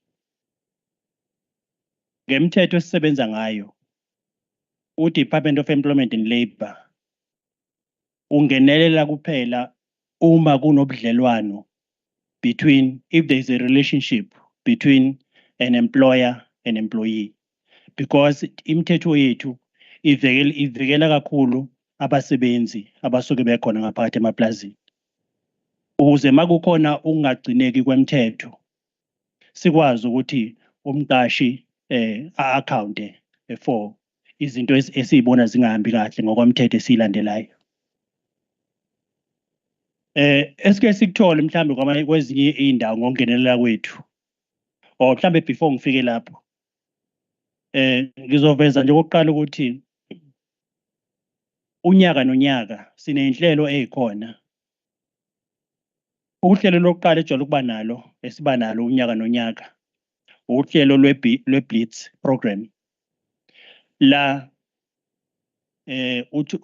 lolu uhlelo luka-national la ukuthi iSouth Africa yonke i-department yethu isuke izobheka ukugcinwa kwemithetho emaplazini. Kulolo hlelo uhlelo njengoba ngithi lu-national susuke yonke ama-office ethu eSouth Africa yonke as a reporter office kaMinister kuze kwazeke ukuthi izinto zime kanjani ekugcineni kwemithetho emaplazini. So lolu hlelo luba khona iminyaka yonke njoba nje manje umnyaka usanda kuqala kulonyaka le ka2023 belingakabi khona because ngokubheka uhlelo olukhona lozolibe khona ngabo August la sizongenela khona siblisa wonke ama farms kuzobheka i-compliance in terms of imithetho esiyibhekelele njenge department. Bese kuba nohlelo olujwayelekile lwama inspections lawa esiwenzayo ngokujwayelekile. Siyangenelela emaplazini siyenza umsebenzi. Bese kuba uhlelo la sithola ukuthi kunezikhalo esuke siyithole mhlambe sifonela abasebenzi. Inamba yami ke ikhona ke ku website department. Iphinde futhi inamba yami la sisebenzela khona inamba yami isuke ikhona ngoba siyabagqugquzela kakhulu abasebenzi ukuthi makukhona ongahambi kahle abangifonele sikwazi ukungenelela njengomnyango sikwazi ukuba ukusiza lapho la singasiza khona ngathini ngokwemithetho yethu esisebenzayo. So yilezo ndlela esihlalo mhlambe ithi angiyiveze esisebenza ngazo njengomnyango waka Department of Employment and Labour. Amaplaza sesiwahambele esihlalo ngicela ukuveza lokho ukuthi kwesikhathi ukuthola ukuthi amanye anenqishunqushu ngesikhathi enenqishunqushu uthola ukuthi alokhu uzinzo kwesinye isikhathi futhi uthola ukuthi abekho abasebenzi ngaphakathi mhlambe uthothi mhlambe ngakubeka ngolimi lwesilungu ithi dysfunctional and mhlambe kunama disputes akhona uthothi lapho asikwazi ukungenelela njengomnyango because abukho nobudlelwano engikhulume ngabo between abasebenzi nabaqashi. Bese kuba namaplaza asuke khona amanye uthola ukuthi awanabo nhlobo abasebenzi ngenxa ukuthi abasebenzi nakhona futhi sigcina njengomnyango singawazi ukungenelela mhlambe senza umsebenzi wethu njengomnyango njengoba ngishilo ukuthi thina singenelela kuphela la kukhona abasebenzi nabaqashi la kukhona ukuthi kuyasetshenzwa eplazini ukuze sibheke ukuthi ke imithetho lesi esiyibhekelile njengomnyango iyagcinika ngendlela efanele bese ukuthi mawukhona la kungagcine khona sikwazi ukuthi senze okufanele ukuthi mhlambe icala mhlambe sigcina seliya kwa CCMA selo qedelwa khona makuthi ngempela umqashi akafuna ukuthi ayigcine imithetho. Ingakho ngithi hlalo i-report yami emfishane njengoba ngishilo ngathi umsebenzi wethu ukwenza ama-inspections sibheka ukugcina kwemthetho si-advise njengomnyango la kufanele si-advise khona ngoba ukuthola ukuthi sithi masifika emaplazini kwezinye indawo uthola ukuthi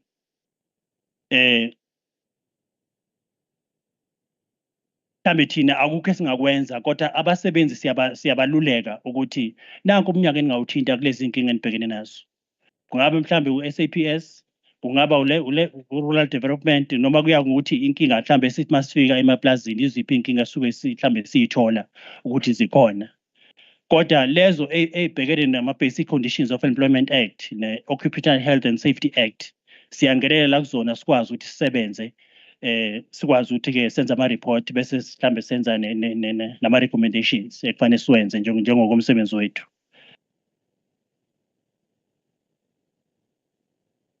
Lokuthi-ke kwezinye iy'khathi njengoba ngishilo ukuthi ma kunama-conflicts nakhona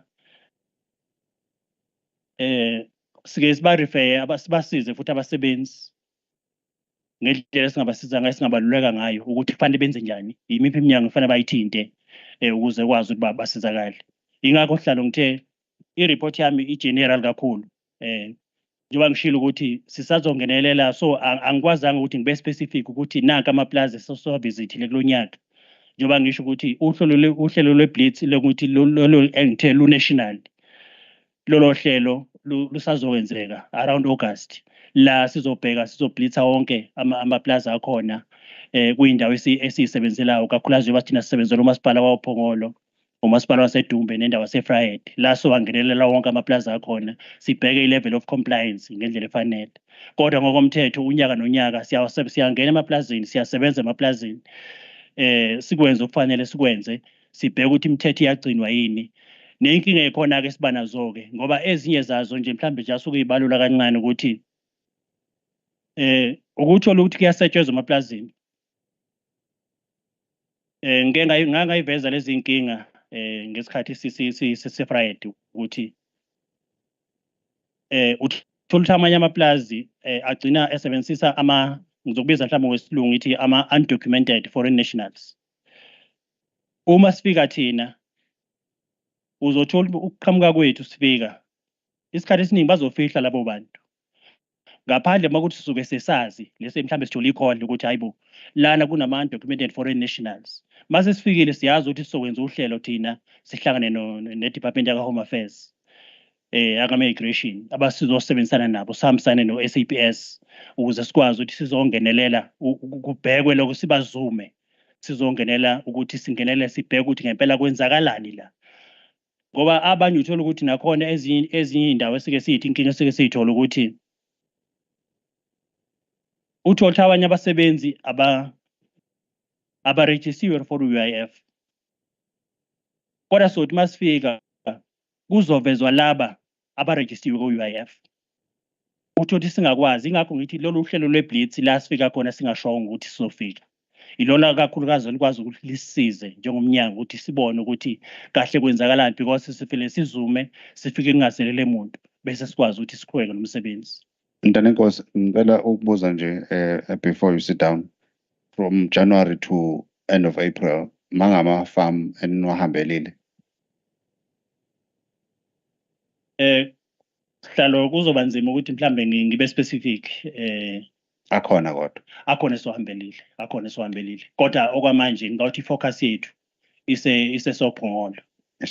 Isesophongolo, yeah. Okay. Yeah.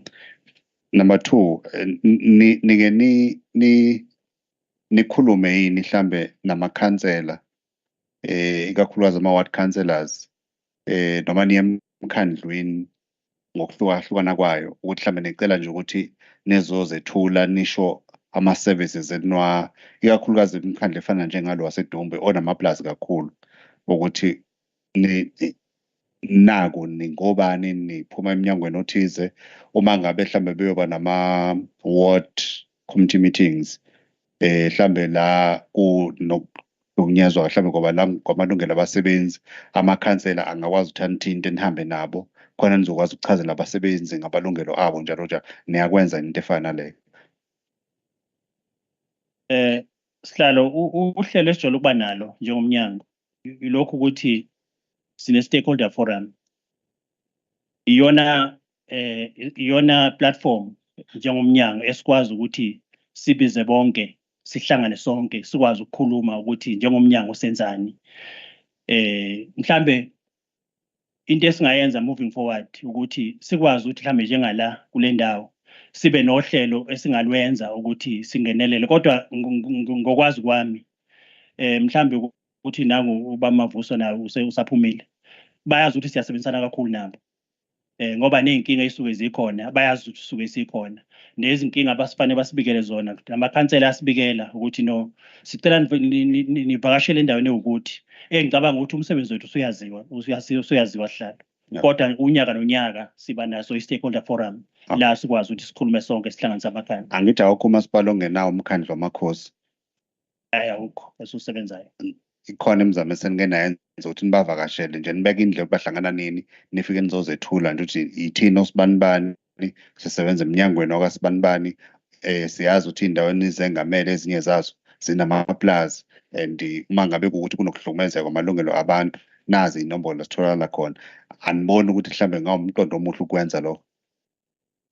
Nohlalo ngiyathokoza umbono njengalo ngawuthi ngawumbono ongasiza kakhulu Sihlalo. Ngicela nje ukuthatha mhlambe ngizonota down njengomnyango sibone ukuthi singakwenza kanjani lokho endaweni zonke esisebenzayo. Okay. Yeah. Okay. Ngiyaxolisa cha ngicabanga ukuthi busu nakho kuyi-summarize kodwa ngiyafisa nje uku-add 1 or 2 things.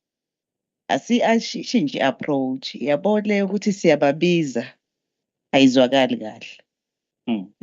Uno wabiza bonke abakheli nganawo thina we are the servants of the people. Ngoba manje sesingasuke mesifuna ukudila nayo ngempela. Abantu bakithi bahlukumezekile emaplazini. kunjalo. Mhlambe singagcini kodwa kuleyo level angazi bangake sibakuhlukumezayo nathi sithi basize emakhaya. How do we contribute kulokhu kuhlukumezeka kwabantu? Issues of minimum wage azenzeki. So mina akuzwakali kahle kuthiwe usevisa ama locals angaka kodwa bese sithi uphongolo. Mhlambe bese ngayo uphongolo ngaba isinye story. Mhlambe ngaba idumbe eseviswayo mase sinophongolo. Fanele ngabe sithi amakhosi esizwe amakhansela siyazana siyayisebenza. Let us improve, let us reach out for the sake of our people. Kuyiqiniso ukuthi edumbe ezinye zeindawo uyabona ukuthi indawo enakho ukukhahlamezeka in all aspects including ke ayikadluli kakhulu leyanto. So uma uLabor ukude kusho ukuthi abanye abantu lento ekuthiwa inkululeko basathi mhlazane safika kuyona. But ke sinabantu abanjengani we really appeal ukuthi singajabula kunama IDP rep forums. Where is your department in those IDP rep forums ahlalayo emikhandlwini ngoba phela ama stakeholders ahlukene. Singavuma ukuthi mhlambe kubukhona kuya per ward kusukuma sakhe wakhona. Kodwa akhona ama structures that are there ukulekelela. Uma sihlala siplena ndawonye surely khona into esingaphuma nayo. Ngiyabonga Sihlalo. No, ngiyacabanga nje ukuthi ama-advices nanokuthi ke kunama war rooms la emawodini amaningi nenze njani ukuthi nihlale kulawo ma-war rooms operations okumasakhe khona umfowethu la uthi uphuma kwa-OSS kade ehleli ngapha ngazi usehleli ngakuphi usehambile ulambile okay. No, kodwa ngizama ukuthi nje siyabonga izethulo zakho kodwa besicela ukuthi niqinise kakhulu ukuxhumana nezakhiwo zomphakathi ngoba izona ezizodetermine okanye ezizogauge i-effectiveness yenu ngoba ukuthi nifike la nisitshela ukuthi hayi siyasebenza siyaya in abantu kufanele abayifile lento kufanele kuba abantu abashoyo ukuthi yes bayafika bayasilekelela mhlambe mangabe bengakwazi ukusilekelela obani abangangenelela ukudlula ngoba uzokufika ukhulume kanje kodwa uma ufika kwi-ground okanye endaweni emawodini abantu bathi asazi ukuthi bakhuluma ngani lapho and thina asinayo i-evidence yokugauge ukuthi niyaya noma niyini. So ngiyacela nje ukuthi through izakhiwo zomphakathi eyikhona ezi-legitimate ezi-recognized nisebenze nazo. Okay. Ngiyabonga Sihlalo. Thank you very much. Ngoba nakhona mhlawumbe ngagcizelela nje Sihlalo ukuthi siyaparticipate kuma war rooms. Yeah. Yes, siyingxenye operations kuma sakhe nakhona siyingxenye yawo. Okay. Yeah. No, siyabonga kakhulu. Thank you. Besicela amaphoyisa ke azo-update ngalo daba lakaKatlehwa ngithi lo walunyuswa ngezinje. Angithi. Okay. Usungakhuluma Yebo ngibingelele uSihlalo ngibingelele amakhosi nabo bonke abakhona. Ukapteni uSibiya lo osuka kwi-SCPS eDumbe. Ongabeke ula umcoliselo panel uKhumalo ZP Khumalo ongena umphathi stage kodwa kube nesimo kufuneka aphuthume kuso uyabhala namhlanje. Ingakho ke bese ngicela ukuthi ngibe khona. Futhi usabheka i-promotion Ngazathi impela. Oh. Yeah. Kulolu daba likaKatlehwa ngitholile ukuthi kulelo daba bagwetshwa ababeqondene nalolo daba likaKatlehwa ukushayeka kaKatlehwa. Athi babe bathathu kodwa babamentionile abakhumbula kahle kuba ngazathi uJohannes noMane noJobert angazi lo munye wesithathu kodwa babe sebegwetshwa kwicala le-assault engazathi yaba no fine ka 2,000 a person each one of them kwase kuba isibhamu ukuthi bangabe besaba nelungelo lokuthi waphatha isikhali kulelo cala. Ngathi injalo leyo. Angazi noma khona ufuna bakufuna ukubeka okunye.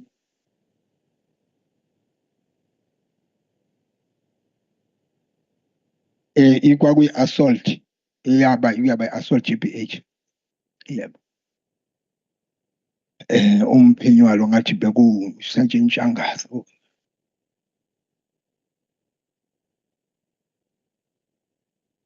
Ngathi iya last year.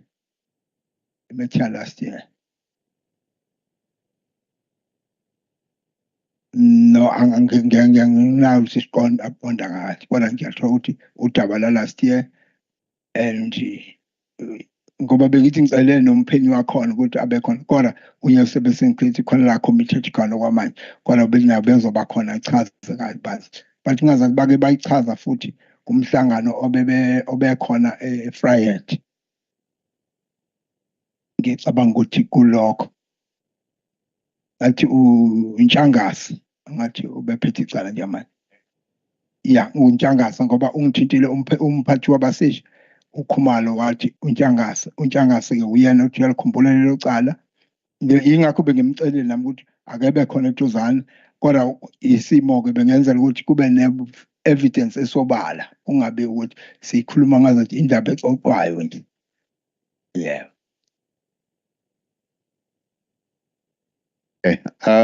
I will ask our legal advisors to investigate a possibility of lodging a civil claim on this matter on behalf of this, because I'm told this child is disabled now, or he has some form of a disability.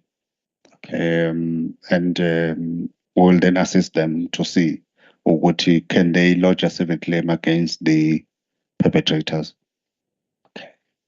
Any other cases ayiripotiwe? Njengamanje asinawo amacala amabi eDumbe kwamanje nje la kulwa khona mhlawumbe utholi ku aseripotiwe ukuthi nakho kuyaliwa sekube nento enkulu.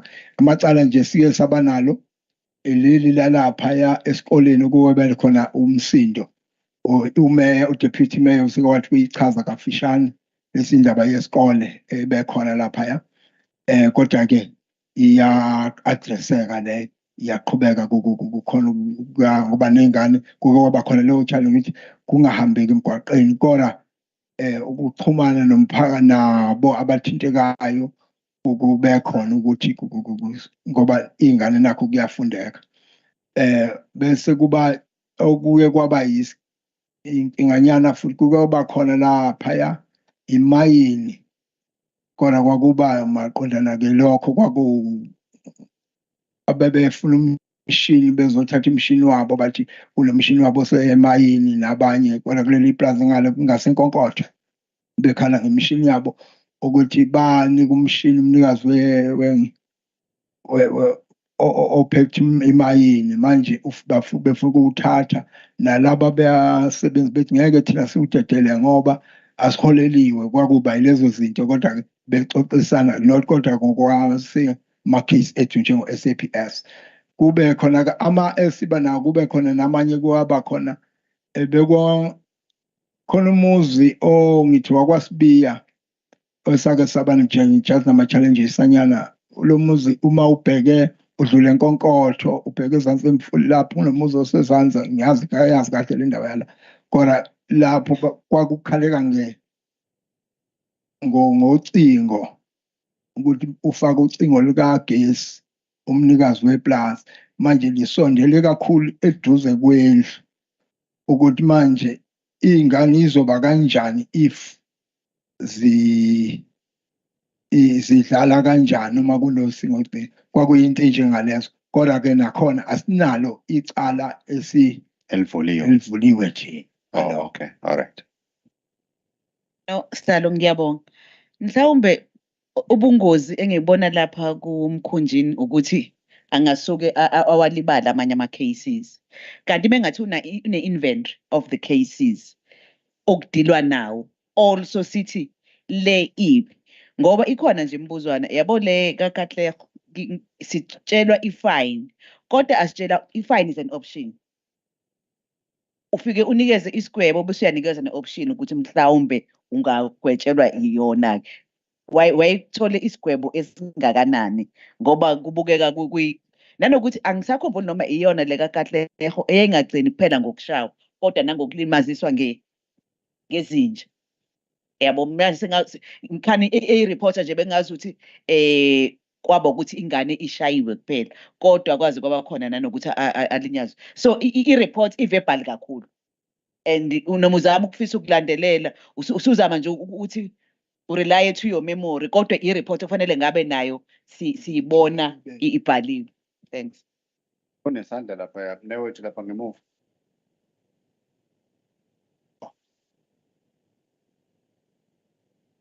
Mhlambe sihlala sibingelele makhosi asendlunkulu nabasephalamende ama-officials ukhansela khona amabili nawo wonke umuntu okhona endlini.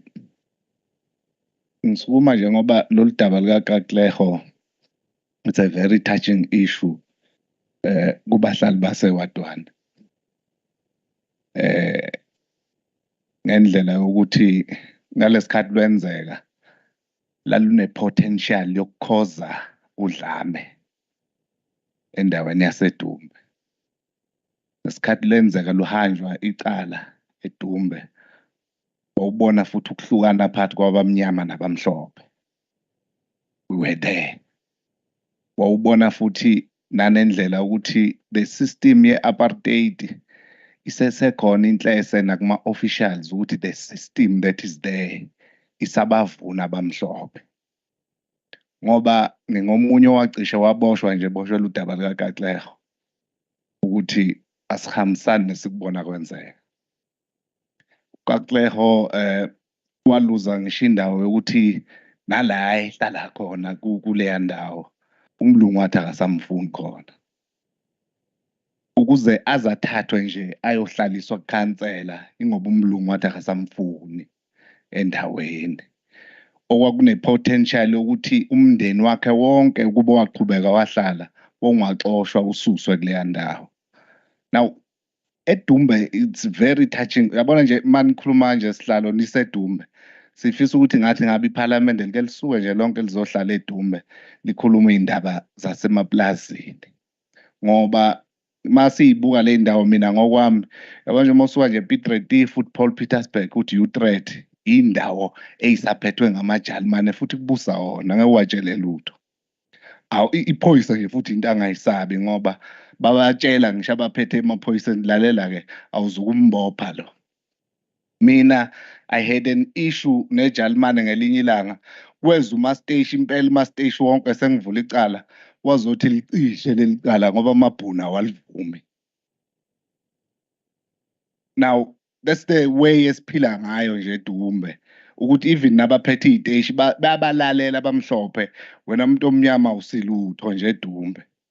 Now iyona into esiphila kuyona uKaTleho waze wasuswa nje walunyiswa ngezinja. We were there ecaleni lithethwa kwaze angazi leya mantshi ayilandwe kuphi and we were not happy ukuthi he was found guilty wona sajabula sathi awunakho.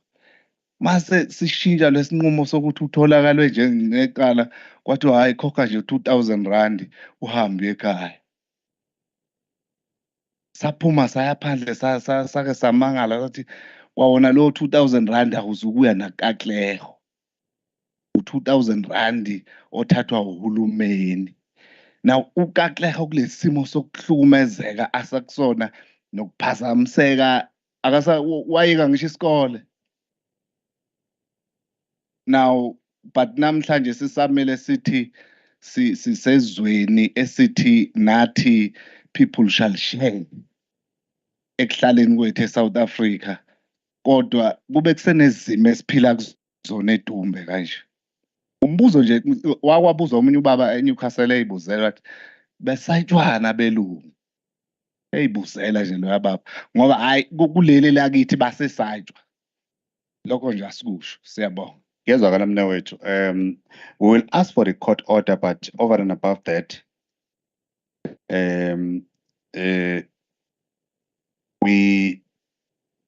our team is going to assist the victim to lodge a civil claim on this matter.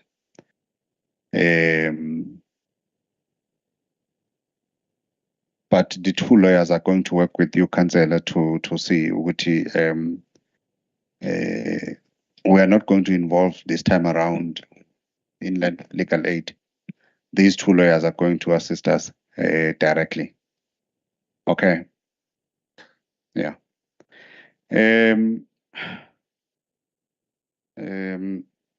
The Farmers Association,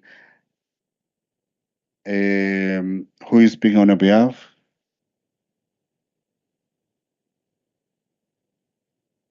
Thank you, Chair, for the opportunity today.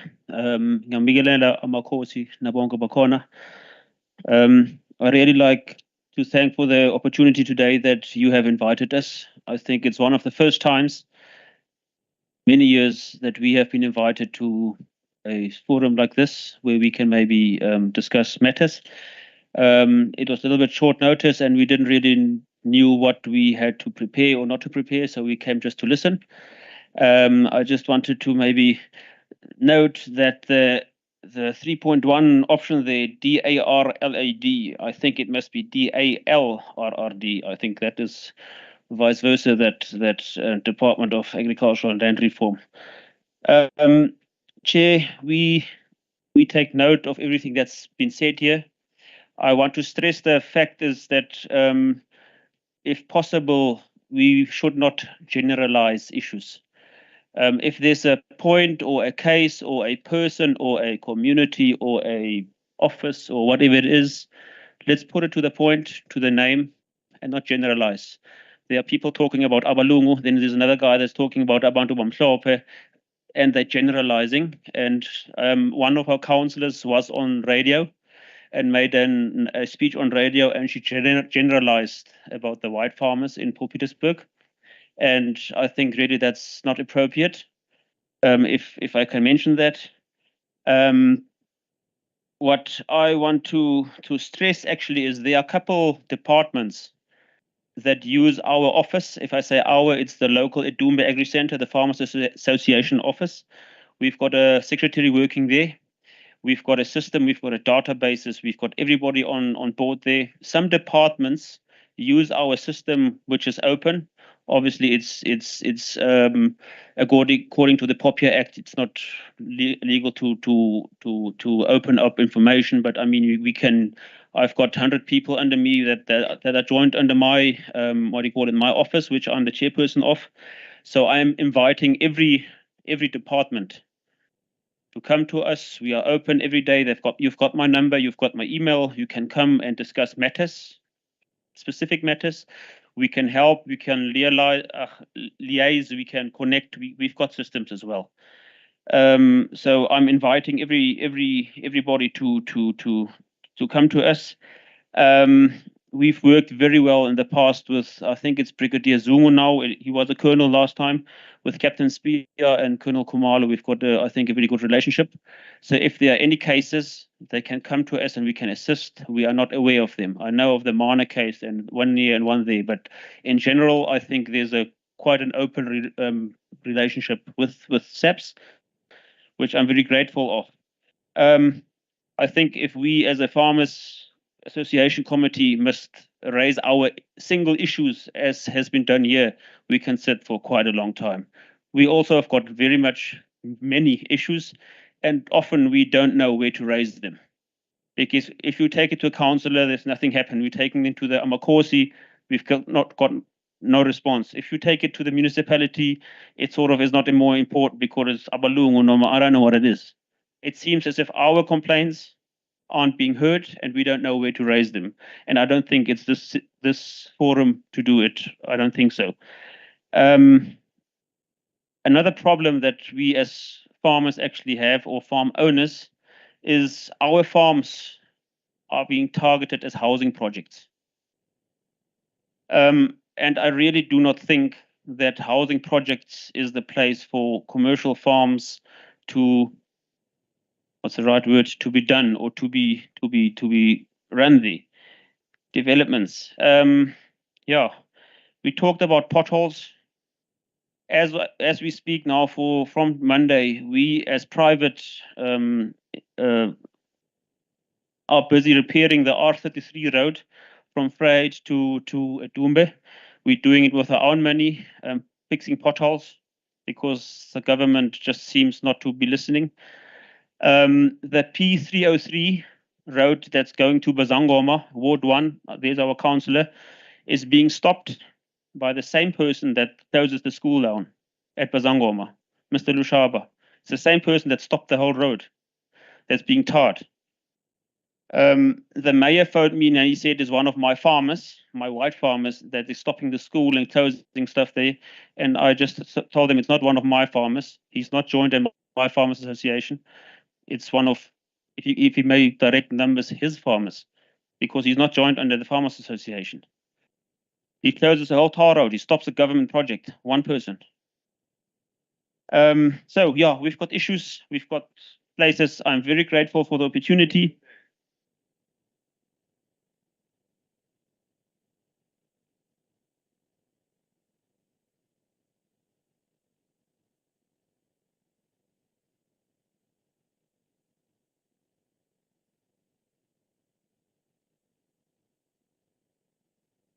The councillor maybe can take it further than this. The road goes through his farm, and he wanted quite a lot of compensation from the government.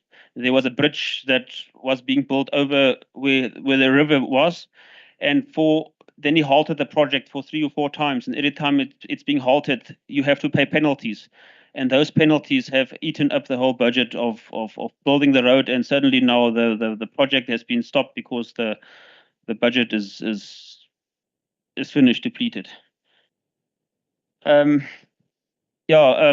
Chair, from our side, just maybe. So you have your own little mini court to decide. There she is. That Lushaba. Yeah, obviously. Is he here? No, he's not here. No. Oh. He stays in Piet Retief. He's got a farm this side.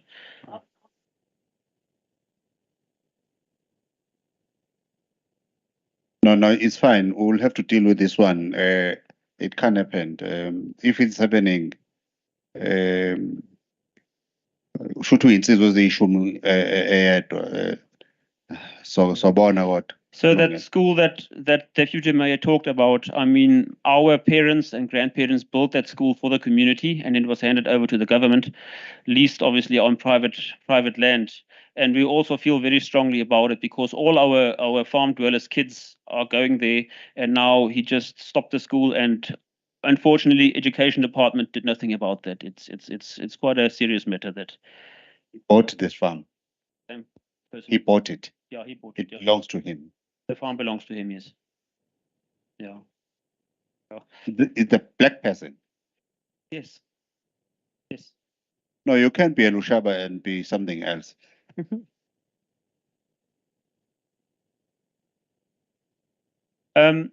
So on the western side of EDUMBE, we've got quite a big illegal occupation where people take stands and are being sold stands and whatever. It's illegal. There's a High Court order out for the municipality to stop it. It hasn't been implemented as for how many years? I can't remember. Or maybe, I know COVID was in the middle of the whole thing, but there's a High Court order out for the illegal occupation of land on the western side of EDUMBE. And now our municipality was supposed to build a pound, and that also is hanging, not going forward. Yeah, Chair, several cases. I mean, we can bring up how many civil cases about misconduct on the farms and stuff, but I think we haven't got time for that today. But again, my office are open for suggestions to communicate, to work together with certain departments. I don't know. Thank you again for the opportunity. Thanks very much, sir. Any additional? Yeah. Khuluma isiZulu ke wena ngoba ngiyakwazi uyasikhuluma. Ngizozama Chair. Yasala isiZulu kancane nje. Chair, thank you very much for the opportunity. And first of all, I'd like to greet Amakhosi first. Some of them, the faces are very familiar. Nyachabula Gunbona.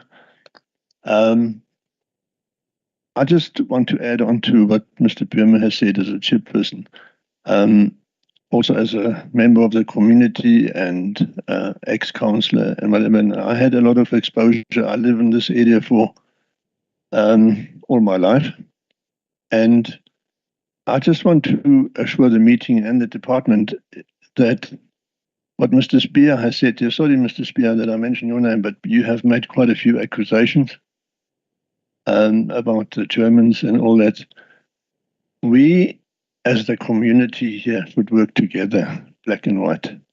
And if there are issues that have popped out as negatives, they have been addressed through various departments. But let's not talk about individual issues. I think the farmers are finding it very. I'm not a farmer myself, but I'm a spokesperson for the committee. We find it difficult to talk to the correct departments. As far as I'm concerned, you know, the ward committee in a ward is the official political structure where issues would be addressed, together with the SAPS and Department of Labour and whoever they are. But I'd like to note to the meeting that the ward committee in Ward 1 doesn't have one representative of the farmers on that committee. There is a huge gap between the farming community and the political structures, which I find is a pity, because we can work together. The farmers in this area are employing in excess of nearly 6,000 people. And they are, like we heard, being monitored on a regular basis by the Department of Labour. And it's also to be noted that, you know, we are talking about farmers all the time, that they're visiting the farmers, visiting the farmers. We have evidence, and we have noted that a lot of other businesses can basically do what they want. They contradicting the law, and they not abiding the law, but nothing is happening about that. The feeling amongst the farmers is really that they are being victimized. But let's leave that there. Unfortunately, I mentioned these things here because we don't have any other forum to actually mention these things. But I really want to say just one thing, is whoever is here and to the department, is that this EDUMBE Agri Center, which is a farmers association, is not entirely a white organization. It's open for anybody. Mr. Lusaba, that is in question here, or has been mentioned, he was a member of the farmers association. Till he didn't pay his membership, so he actually decided himself that he doesn't want to be part of it anymore. But this organization is there for the whole of the community, the whole 195,000 hectares of land in EDUMBE. So I don't know how to stress it more, to say, guys, asibambisane, please, there is no other way. Our forefathers have come here 150 years ago. Bafike lapha, there was a lot of conflict, and I think the relationships are good. There will always be stress amongst people. At home, between you and your wife, there's stress, but you fix it again. It's inevitable that there shouldn't be any conflict. When you work with people, black or white, Indian, whatever, there will be conflict, but it's the way we handle it. It's in everybody's interest that we go out and do as much as we can to make sure that there's harmony between all the people in this area. So that is my appeal to your department, and also to the people as Bambisane. There's inkinga, there's a velayo. Asithathe silungise sisolve. That's the only way to do it, so that we can survive in this area. Siyabonga, Chair.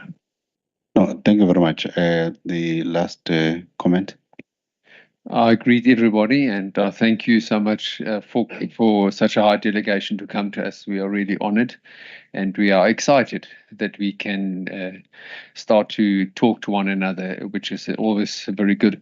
I would just have a practical question, And as the person said, issues come up everywhere.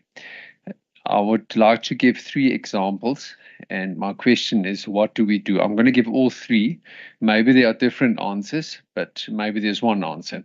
And the question is, what do I do as a farmer if on a daily basis animals are driven into my fields where there's no agreement, but they constantly in my fields?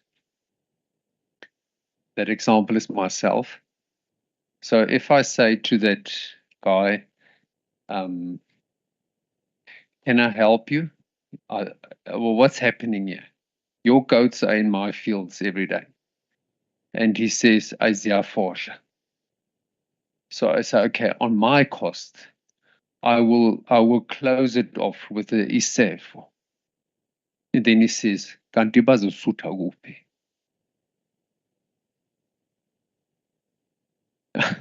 So he's answering his own question. He is deliberately chasing them into my fields. Okay, that's one question. What do I do as a farmer? We had some fires burning there, old issues. Before we get to a fire, how can we solve this? Must I run to the police? Must I do that? That's my one question. The other one, what happens if there's development on the farm and, for example, the road needs to be changed for whatever reason, or a soccer field needs to be moved? What's the procedure there so we don't have a fire? And my last question is, what if there's an old homestead and all of a sudden somebody says, no, but umkhulu wami uhlala lapha, wara wara wara, sengizoyakha lapha? Those 3 examples. Thank you.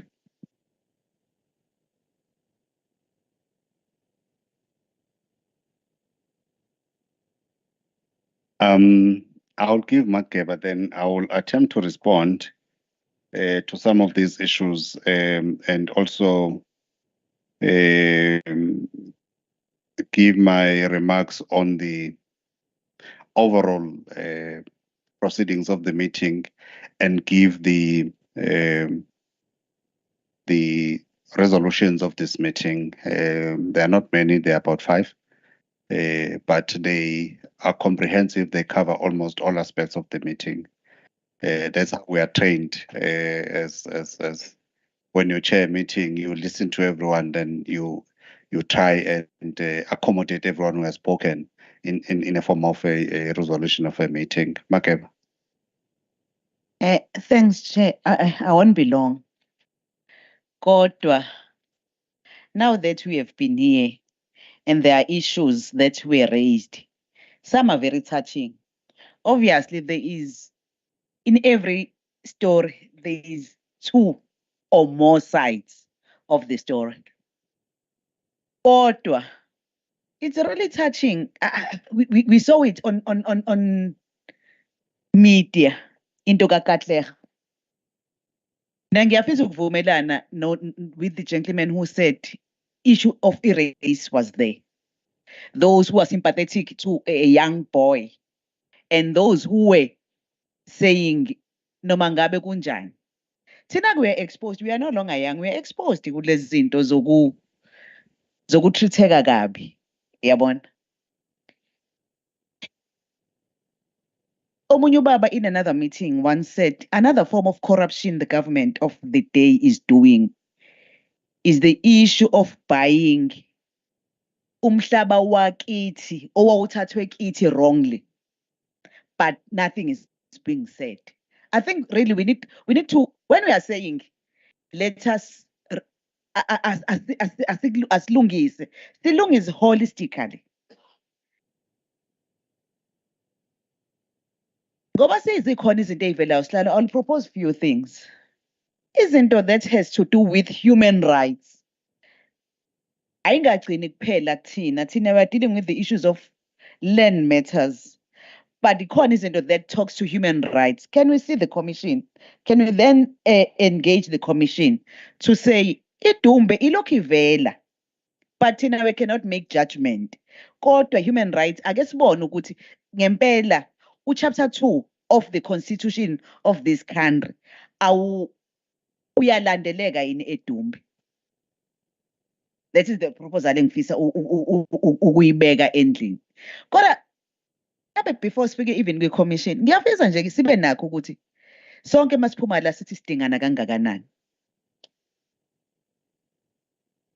Ngoba kwenye inkathi ngiye ngibone engathi I can do ngaphandle kukaNangu umfowethu. Kanti kuyiqiniso ukuthi for me to be a complete person, I need another person. We do need the farm workers, but the farm workers as well abadinga umsebenzi lo esiphila ngawo. Kodwa enye into, kodwa siwubuke nombuzo othi okwami ke kuhlale kuphi.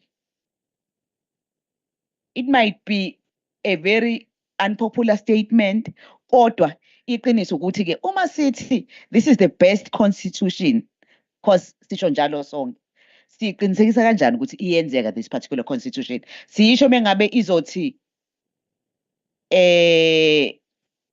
silingana kwini?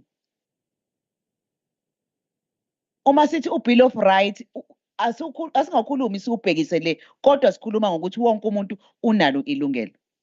Mina bengitshela ukuthi mhlawumbe ngingasizwa nje statement isihlalo esithi impela into eyenzeka kuKatlego yayibhlungu. Yayibhlungu nje uyibuka kwi-media ukuthi but ngoba lengane incane ngempela ibise ngathiwa this person was posing threats to umuntu. Ngize ngiyidedele impela inje bopho ubuntu, because thina as Africans angithi South Africa sithi siyasubscribe kakhulu entweni yobuntu. Babungekho honestly that was ubulwane at its best. Not taking sides kodwa kokubhlungu. I'm a parent. I can imagine if kwenzeka enganeni yami, but everyone la endlini akathi if into eyenzeka kuKatlego yayenzeka enganeni yakhe ngabe uthini?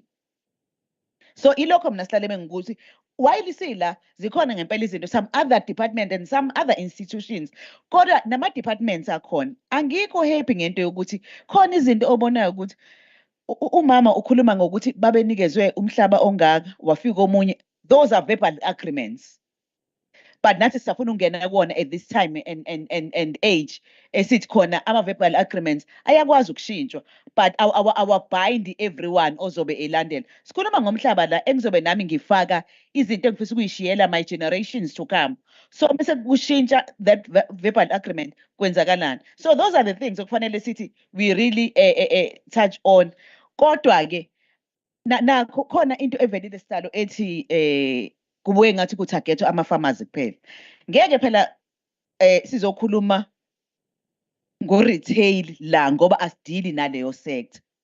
Kodwa uma sithi asiqinisekise ukuthi abasebenzi basemaplazini nabo they benefit to this Labor Relations Act of this world. Ingoba we are specific to this sector okwanamhlanje. But mengabe sikhuluma namanye amanye other institutions and other sectors, obviously sizoba specific to what touch on their area of specialization. Akukhona ukuthi siyalo, but thina as uhulumeni sithi this particular country siyoyakha sonke. Let us find each other endleleni.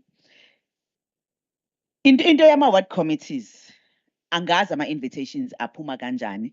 Futhi mhlambe honorable councillors with the experience zaka local government into ethi even the sectors ayaba khona, kodwa ikhona element anyana yokuthi ungathi khona us and them ongasilekeleli ke mhlawumbe kungasilekelela moving forward, also even on touching of the issues of social responsibilities to the people that nathi esiphila ngenxa yabo siqhubeka siya phambili. I think we have a responsibility of harnessing these relations. Let us coexist ngoba vele sihlala ndawonye. Ngiyabonga sihlala.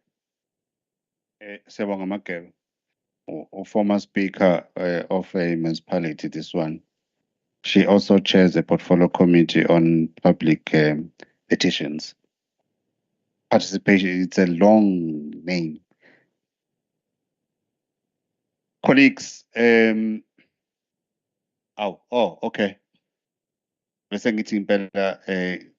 Yeah. I wondered if I should have, but I reckon I should have given you a little bit statistics. I, as a chairman, represent 90 farmers. It's excluding NCT, CTC, Mondi, SAPI, SAFCO, or any government organization. I'm representing the more normal farmers. On my 90 farmers that I'm representing, there are just under 1,000 households on those farms. 1,000, just under 1,000. Of those people staying on our farms, that we have, this data is 2 years old. They've got 5,900 head of cattle on our farms. 5,900 head of cattle on our farms. They've got, as I said, 2 years back, 296 sheep. There were 1,600 goats.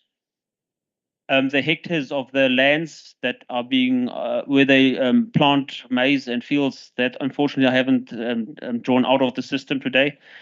We are employing 5,640 workers, which the department checks almost every year. We are paying 24 million rands every month on wages. We supply, most of them, we supply with firewood, with water, with transport, with burial opportunities. We have occurred a loss of what do you call this, Mr. Crime per year of almost 8 million rand. Crime every year. That is reported mostly to the SAPS, and most of them, I won't say any, all of them aren't being solved. That, in broad terms, is what we are doing for, as you said, together staying in EDUMBE. Again, I must highlight this. This is mostly on the western side of EDUMBE, where mostly the white farmers are, and where the whole economic hub is mostly in agriculture, is that side. And it excludes all the big companies, the Mondis and the CTCs and the NCTs. This is private land. So if, as you can see, it's quite a very, very, very big economical injection into the community, and a working, a work opportunity. And that's why a person who closes a road, a tar road being built into that direction, is such a sore point for us. It's one person closing a road where all the economic activities happen. Just in short, a summary of what we are doing. Thank you. No, thanks very much. Unfortunately, these are statistics that just belongs to you. I don't think probably local government here has these statistics, because you guys lack this common ground where you meet and say, here are the challenges of us as a farming community. Here are the challenges of the general members of the public. Where do we converge? I think let us work towards a point of convergence where we discuss problems. Building a country probably is it's the only country we have. We have never built any other country. And we must not pay a lip service in this exercise. Building a country, it's difficult, and it's proving more difficult by the day. But it calls on men and women of substance to say, we are not going to focus on our differences as much as they exist.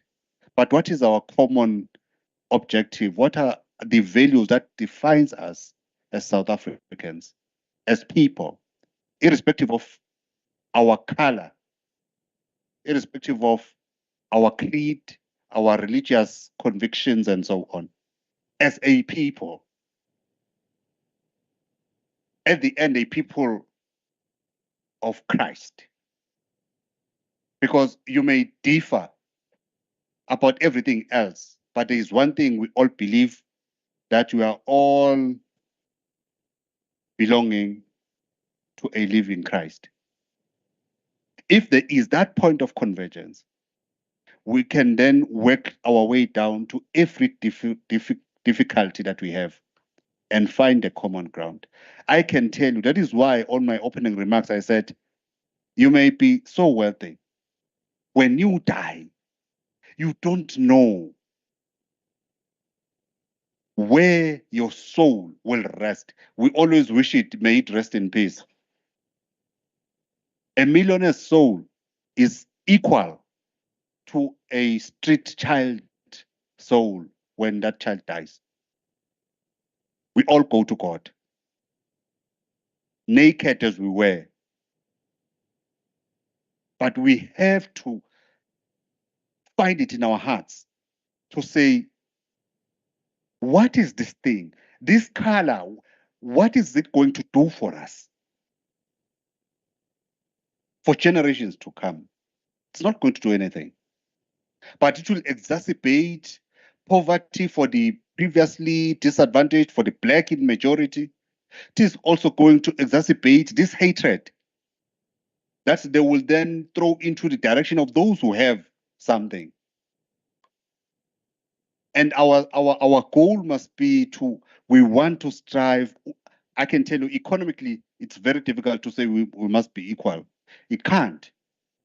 But at a human level, at a level of mutual respect, we can meet somewhere. Because I believe we are all children of God. No one can stand here and say God is black or God is white.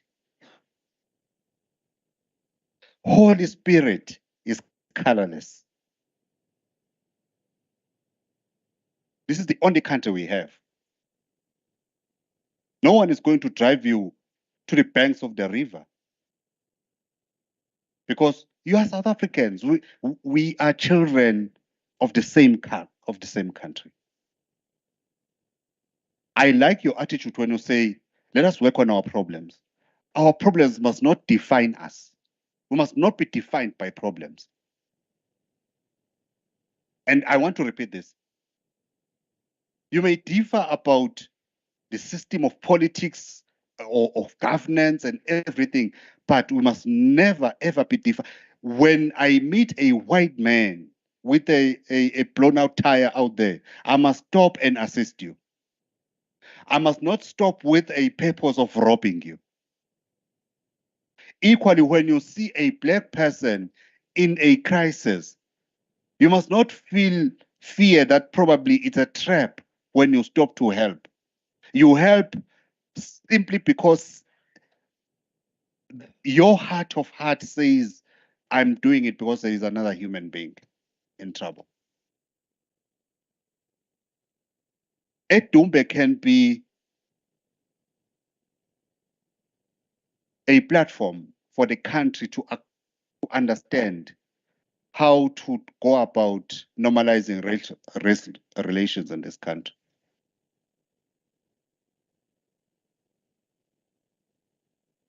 As the committee, we will meet with the Legal Aid Board within the next 14 days. And in this meeting, we are going to extend it to the Human Rights Commission. We must call them to the legislature because they were supposed to be here today and they did not come. And through their national office this time around, we will then subpoena them to the office, to the legislature if they don't honor the meeting. But again, the Human Rights Commission, together with other stakeholders, must begin to work, especially with your office, work on issues of normalizing race relations in this municipality and largely in this district. Because I do believe that this us and them kind of relationship is not going to take us anywhere. In actual fact, it's going to exacerbate problems and render the future generations not to benefit from your efforts as people who have witnessed the difficulties of living in a apartheid South Africa, transitioned into a democratic South Africa, but finding a common ground to accept that we are one human. There shouldn't be us and them. That's what I believe in. I've had white supervisors. I've been a supervisor to white employees. I've never, my daughter, my 12-year-old daughter, she doesn't understand why there are black people who are poor. And I find it difficult to explain to her. She just doesn't understand. She will always ask, Dad, why when we visit grandma, there's no swimming pool? Now, I must go back to history. So I'm trying to say to you, our kids in these multiracial schools, white kids come and sleep in my house without any fear.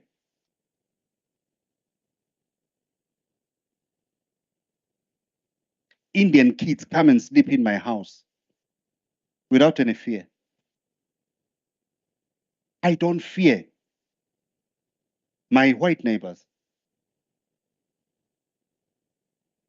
I would leave my gates keys with them if there's going to be people working in my house when I'm not there. So I am saying we can start somewhere. We can start somewhere. The matter of Inkosusbisi is going to be handled immediately after this meeting by our legal advisors. The issue of farms being targeted for housing projects, there are councillors here. I would wish that this matter be taken further, especially with the organization, because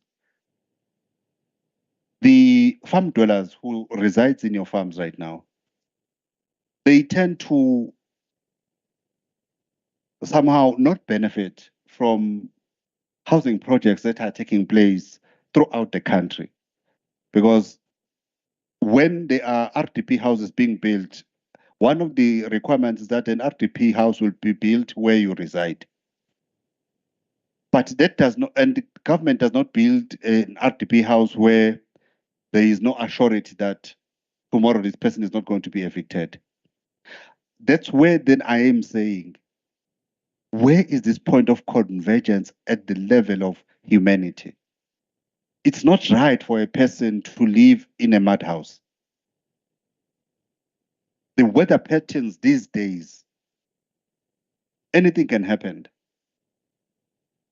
When you wake up the next day in your nice brick and mortar house, all your neighbors with a mud house, they would have been washed down by the rains. So that's where we need to say, even if you have farm dwellers, you don't want to permit them to have electricity, to have these RDP houses. But at the level of humanity, where is this child of God in you? I'm saying let us work on those things. The issue of Mr. Lushaba, we will take this. It's a political matter, as the committee will deal with it. We don't know this, Mr. Lushaba, but it's a matter that will be that will reside with us. As the committee, we will see how we deal with him, not on confrontational basis, but you can't be, because for the fact that you have bought a farm, you are a business person. When you interfere with development like a road, you are interfere with an economic tool. Because a road is an economic tool. It's a development tool. Now we will take that into our hands, and we will then report it back to you. The issue of the ward committee, I want to appeal to the ward councillor. A ward committee is a democratically elected structure. Sometimes other stakeholders don't pitch up when these things, these meetings are called, but there will be strategic stakeholders for convenience purposes and for management purposes. Go and discuss with your ward committee and see it whether you can't invite them as special guests as and when the ward committee sits, because there would be benefits for both sides, for the farming community, but for the ward committee itself in its development ventures. Because I think it does no harm in inviting them to as standard guests in your meetings, so that they share information with you, you share your frustrations with them. Those are the basis of building social cohesion and building a community. I believe that you should consider, not just in Ward 1, in all the wards of the municipality. If we do so, it will be another step of trying to reach out to each other. Finally, this committee was established having received a number of complaints from communities in the farming areas. I belong to a portfolio committee of agriculture, and with these matters coming thick and fast, we then made a recommendation to the House, to the legislature, to say, we are inundated with these problems from the farming communities about issues of farms that are being sold, being stolen, and human rights violations, and all of those things. Then legislature established this Adhoc committee. Our term ends at the end of this 6th administration next year.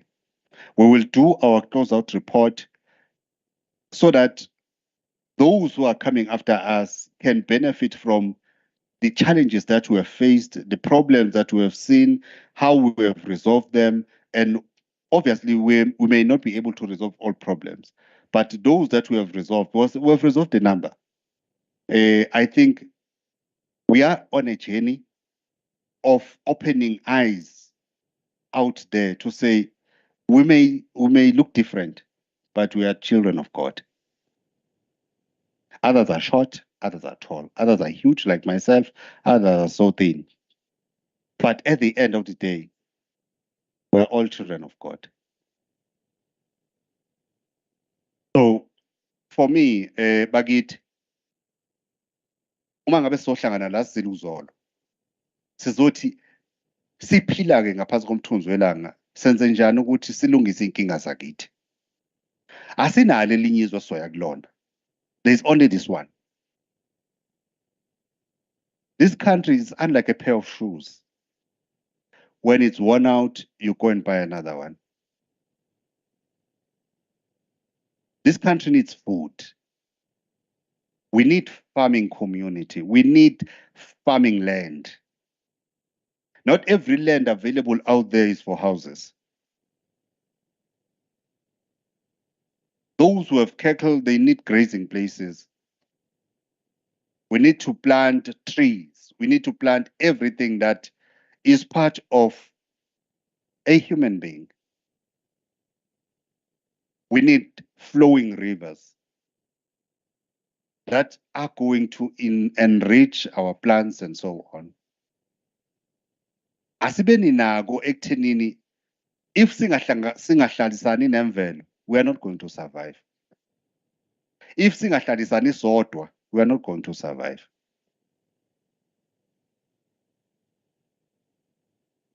Ngalawo mazwi bakithi ngicela ukuthi nginibonge nonke abantu bakaNkulunkulu ekuthenini nibe kulo mhlangano. Nginqusela uNkulunkulu ukuthi anigcine. Nginqusela ke nje nakwabadala basemakini abakhona nabangasekho ukuthi banilondoloze mangabe sesihamba semakhaya. Kodwa azini ukuthi the reason why we are called people is to embrace each other. Otherwise, we would have been called something else.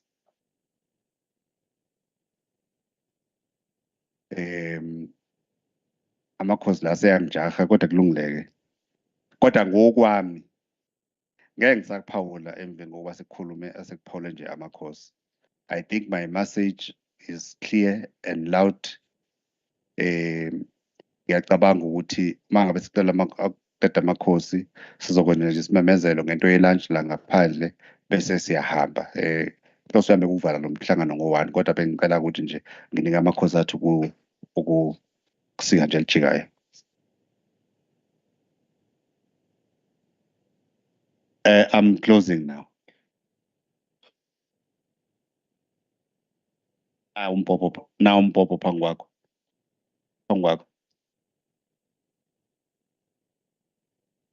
Mhlalo siyabonga kakhulu namuhla. If I can ngicela ukukhuluma on behalf of mafama ukuthi sithole the opportunity namuhla ukuthi ethuba ukuthi sikwazi ukukhuluma.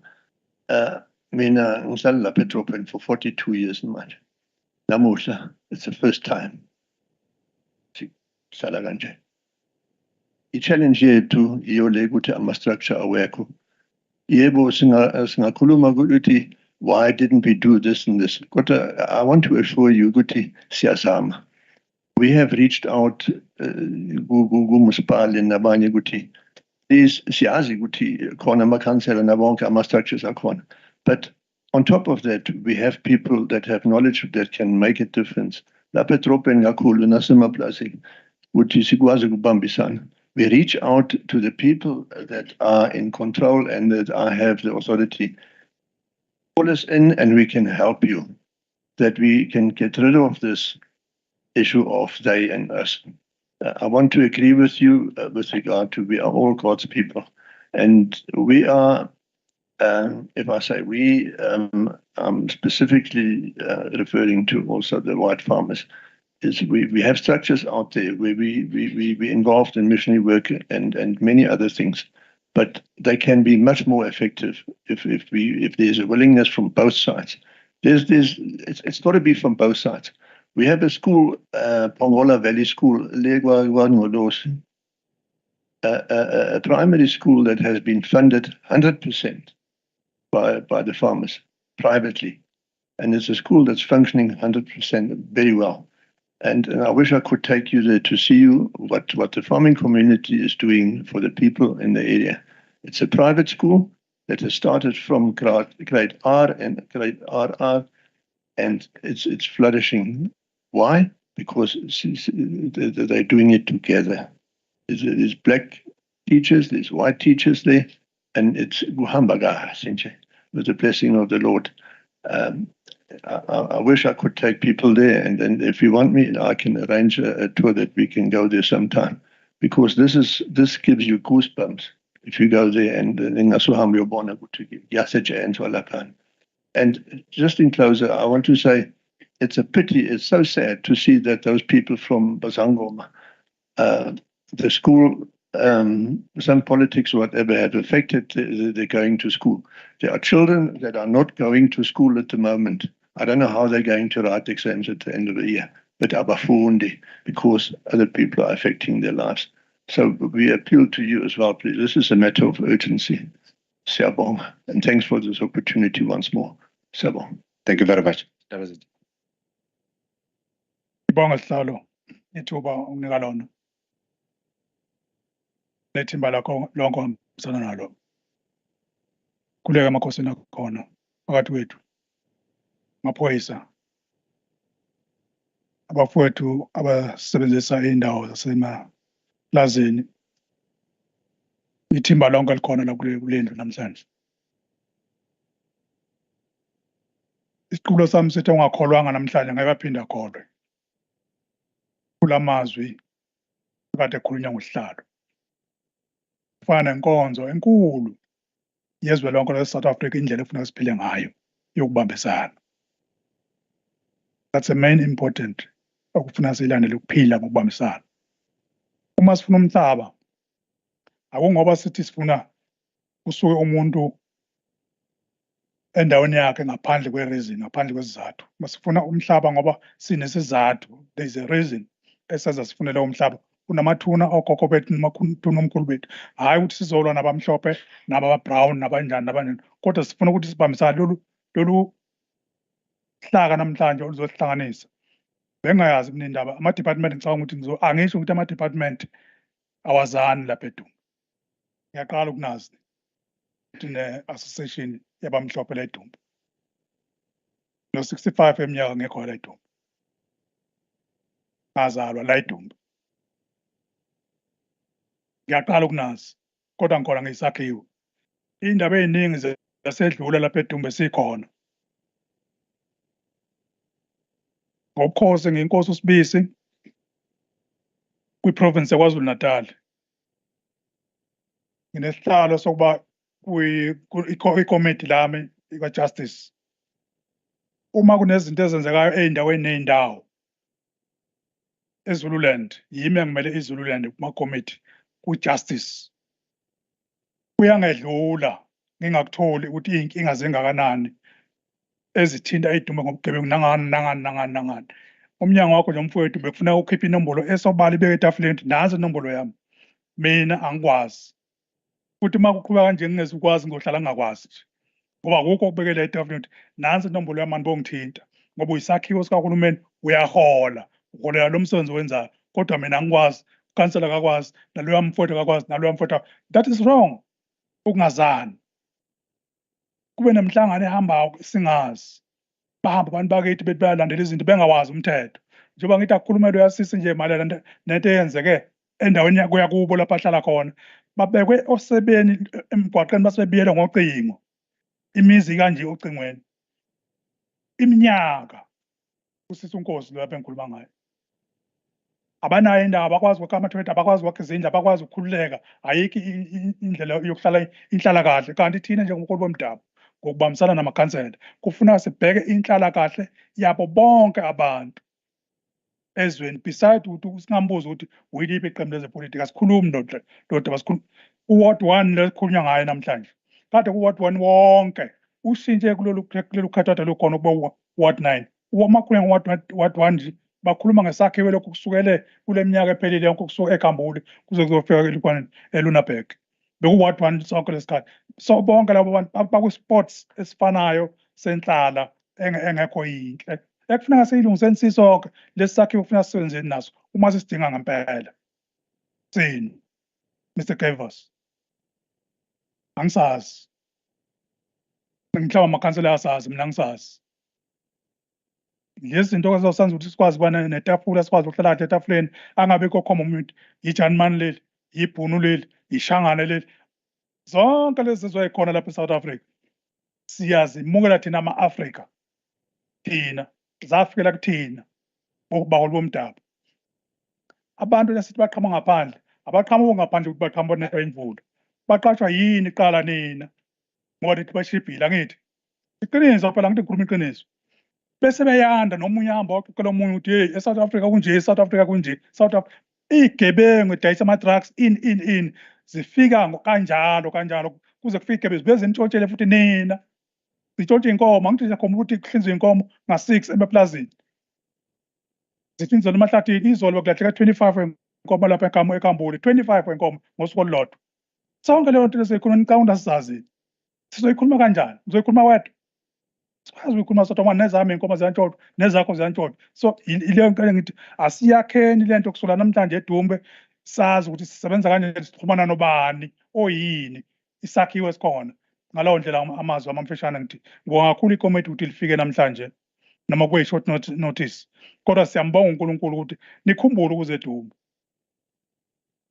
Singathi kwaSathane qala akapheleke manje uSathane akube yilamazwi kade washo sihlalo. Ithina sonke asakhe kumqondo sibe muyisathi sihlakaniphe ngokucishe ngokulinganayo noma abanye bengaphezulu kancane. uNkulunkulu izandla nezayilengani vele kodwa kufuneka ukuhloniphana respect phakathi. Ngiyabonga kakhulu ihlalo. Ungathi sihlangane namakhosi. Makhona. Angithokoze isihlalo nekomiti lakho lonke likhona usekela meyada ekhona ngaphakathi besaye komunye umhlangano ikomiti labafuthu abamhlophe abakhona kumede kapteni wethu okhona eDumbe iminyango yonke ekhona kahulumeni khansela wethu okhona iy'nduna zamakhosi ngikhuleke emakhosini ngokukhethekile ngicela ukubingelela ilanga selishonile. Cha, ngokufishane umuntu akadlulisa ukuthokoza okukhulu sihlalo kulolu suku lwanamhlanje. Mhlawumbe umuntu uyokwazi nokulala nobuthongo ekutheni siyawudinga imihlangano efana nalesihlalo, kakhulukazi kule ndawo yethu esiyakhele EDUMBE kanye nabaqulusi ngoba ngibe nomhlaba osebaqulisini. Ngesimo-ke esibhekene naso njengoba nisibona niyizwela, kwesiphatha kabi kakhulu njengobuholi bomdabu ukubuka ukungabambisani phakathi kwethu nabafowethu, abafowethu labo odade wethu omngabo ney'ngane zabo. Kwesinye isikhathi kufanele sikucabanga ukuthi sihlalo njengoba sikhona ezweni siyaganana, so njengoba siganana siyadingana kakhulu, futhi ekugcineni kunodade wethu nosisi bethu nabafowethu abaziyisebenzi ngaphansi kwabo abafowethu, okusho ukuthi-ke fanele sibukisane ukuthi ekugcineni singabukelani phansi, sonke sibalulekile. Omunye uyamdinga omunye, bekhona ngaphakathi kuze umabhizinisi abakhona ngaphakathi akwazi ukuvikeleka. Udinga ukuthi kube nokuxhumana ngaso sonke isikhathi phakathi kwethu nabo, kanjalo nathi kube nokuxhumana phakathi kwethu nabo. Mhlawumbe makungenzeka lokho sihlalo, nanokuthi kube nendlala kahle-ke khona, ngoba iqiniso elihle lithi akukho kusebenzisana okukhona EDUMBE. Njengoba ichaza nje Nkosi uMahlase usuku lokuqala nathi sibona lolu hlaka labo ukuthi kanti likhona belukuphi sonke lesi sikhathi, ngoba iy'nkinga ingena zilakanyana la ngaphakathi EDUMBE. Ngeke ngikhulume-ke ngento engihlale ngiyibona daily ngoba uma wey'ngane zabo usebenza kulolu hlaka likaSAPS. So uthi uyabuka kwesinye isikhathi bese kuba nezinto ahamba uzizwa nje, even ngisho kumamida, ngisho kuqoqa ukuthi ngaso sonke isikhathi makukhona into ethinta abamhlophe igcina ingabonakali ukuthi ipheleliphi noma ingenzeki ngendlela eyiyona. Kuyasilimaza futhi nakho lokho kuyasiphatha nje siseDumbe. Ngeke sikwazi ukulakha iDumbe lethu, but okubalulekile kudinga ukuthi yonke into esiyenzayo asenze ngeqiniso nangokwethembeka. Ngithokoze kakhulu sihlalo.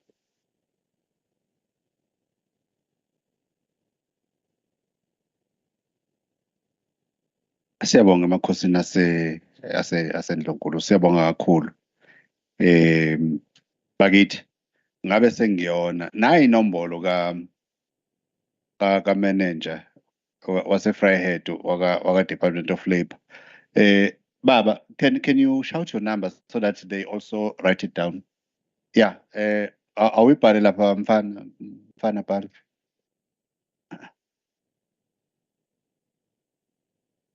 Oh, okay. No, mina-ke mfowethu uyibhale laphaya khona namakhosi azokwazi uyibhala.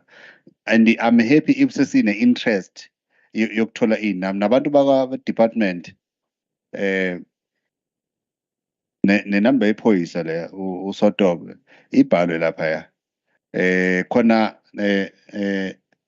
and enye into bengicela-ke ukuthi nesto ama-registers ngikholwa ukuthi wonke umuntu uyisayinile i-register nofike lady sicela isayine i-register khona sizowa-circulator. Nesto, are you listening? Ama-register khona sizowa-circulator kuwonke ama-stakeholders akhona. Kukhona abathi abayitholanga ngale udadewethu uzoyilanda bese bayisayina khona sizokwazi ukuthi siba-emailele bokade bekhona bazi ukuthi ubani kade bekhona. Bakithi-ke siwumuzwa kaMshengu-ke sihamba noMageba sinilungisele nje amanzi amancane la ngaphandle ukuthi nithi ukuthiba nje izintuli. Nesto, ilunch i-ready la ngaphandle idliwa kanjani?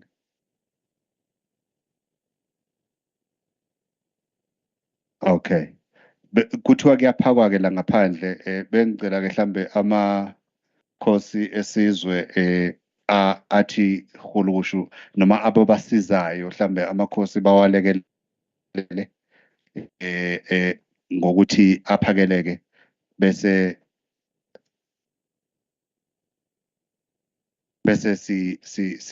siyahlukana ke bakithi. Bafowethu, lunch is served. Thank you very much. The meeting has come to an end. Siyabonga kakhulu, Nkosi Nibusise.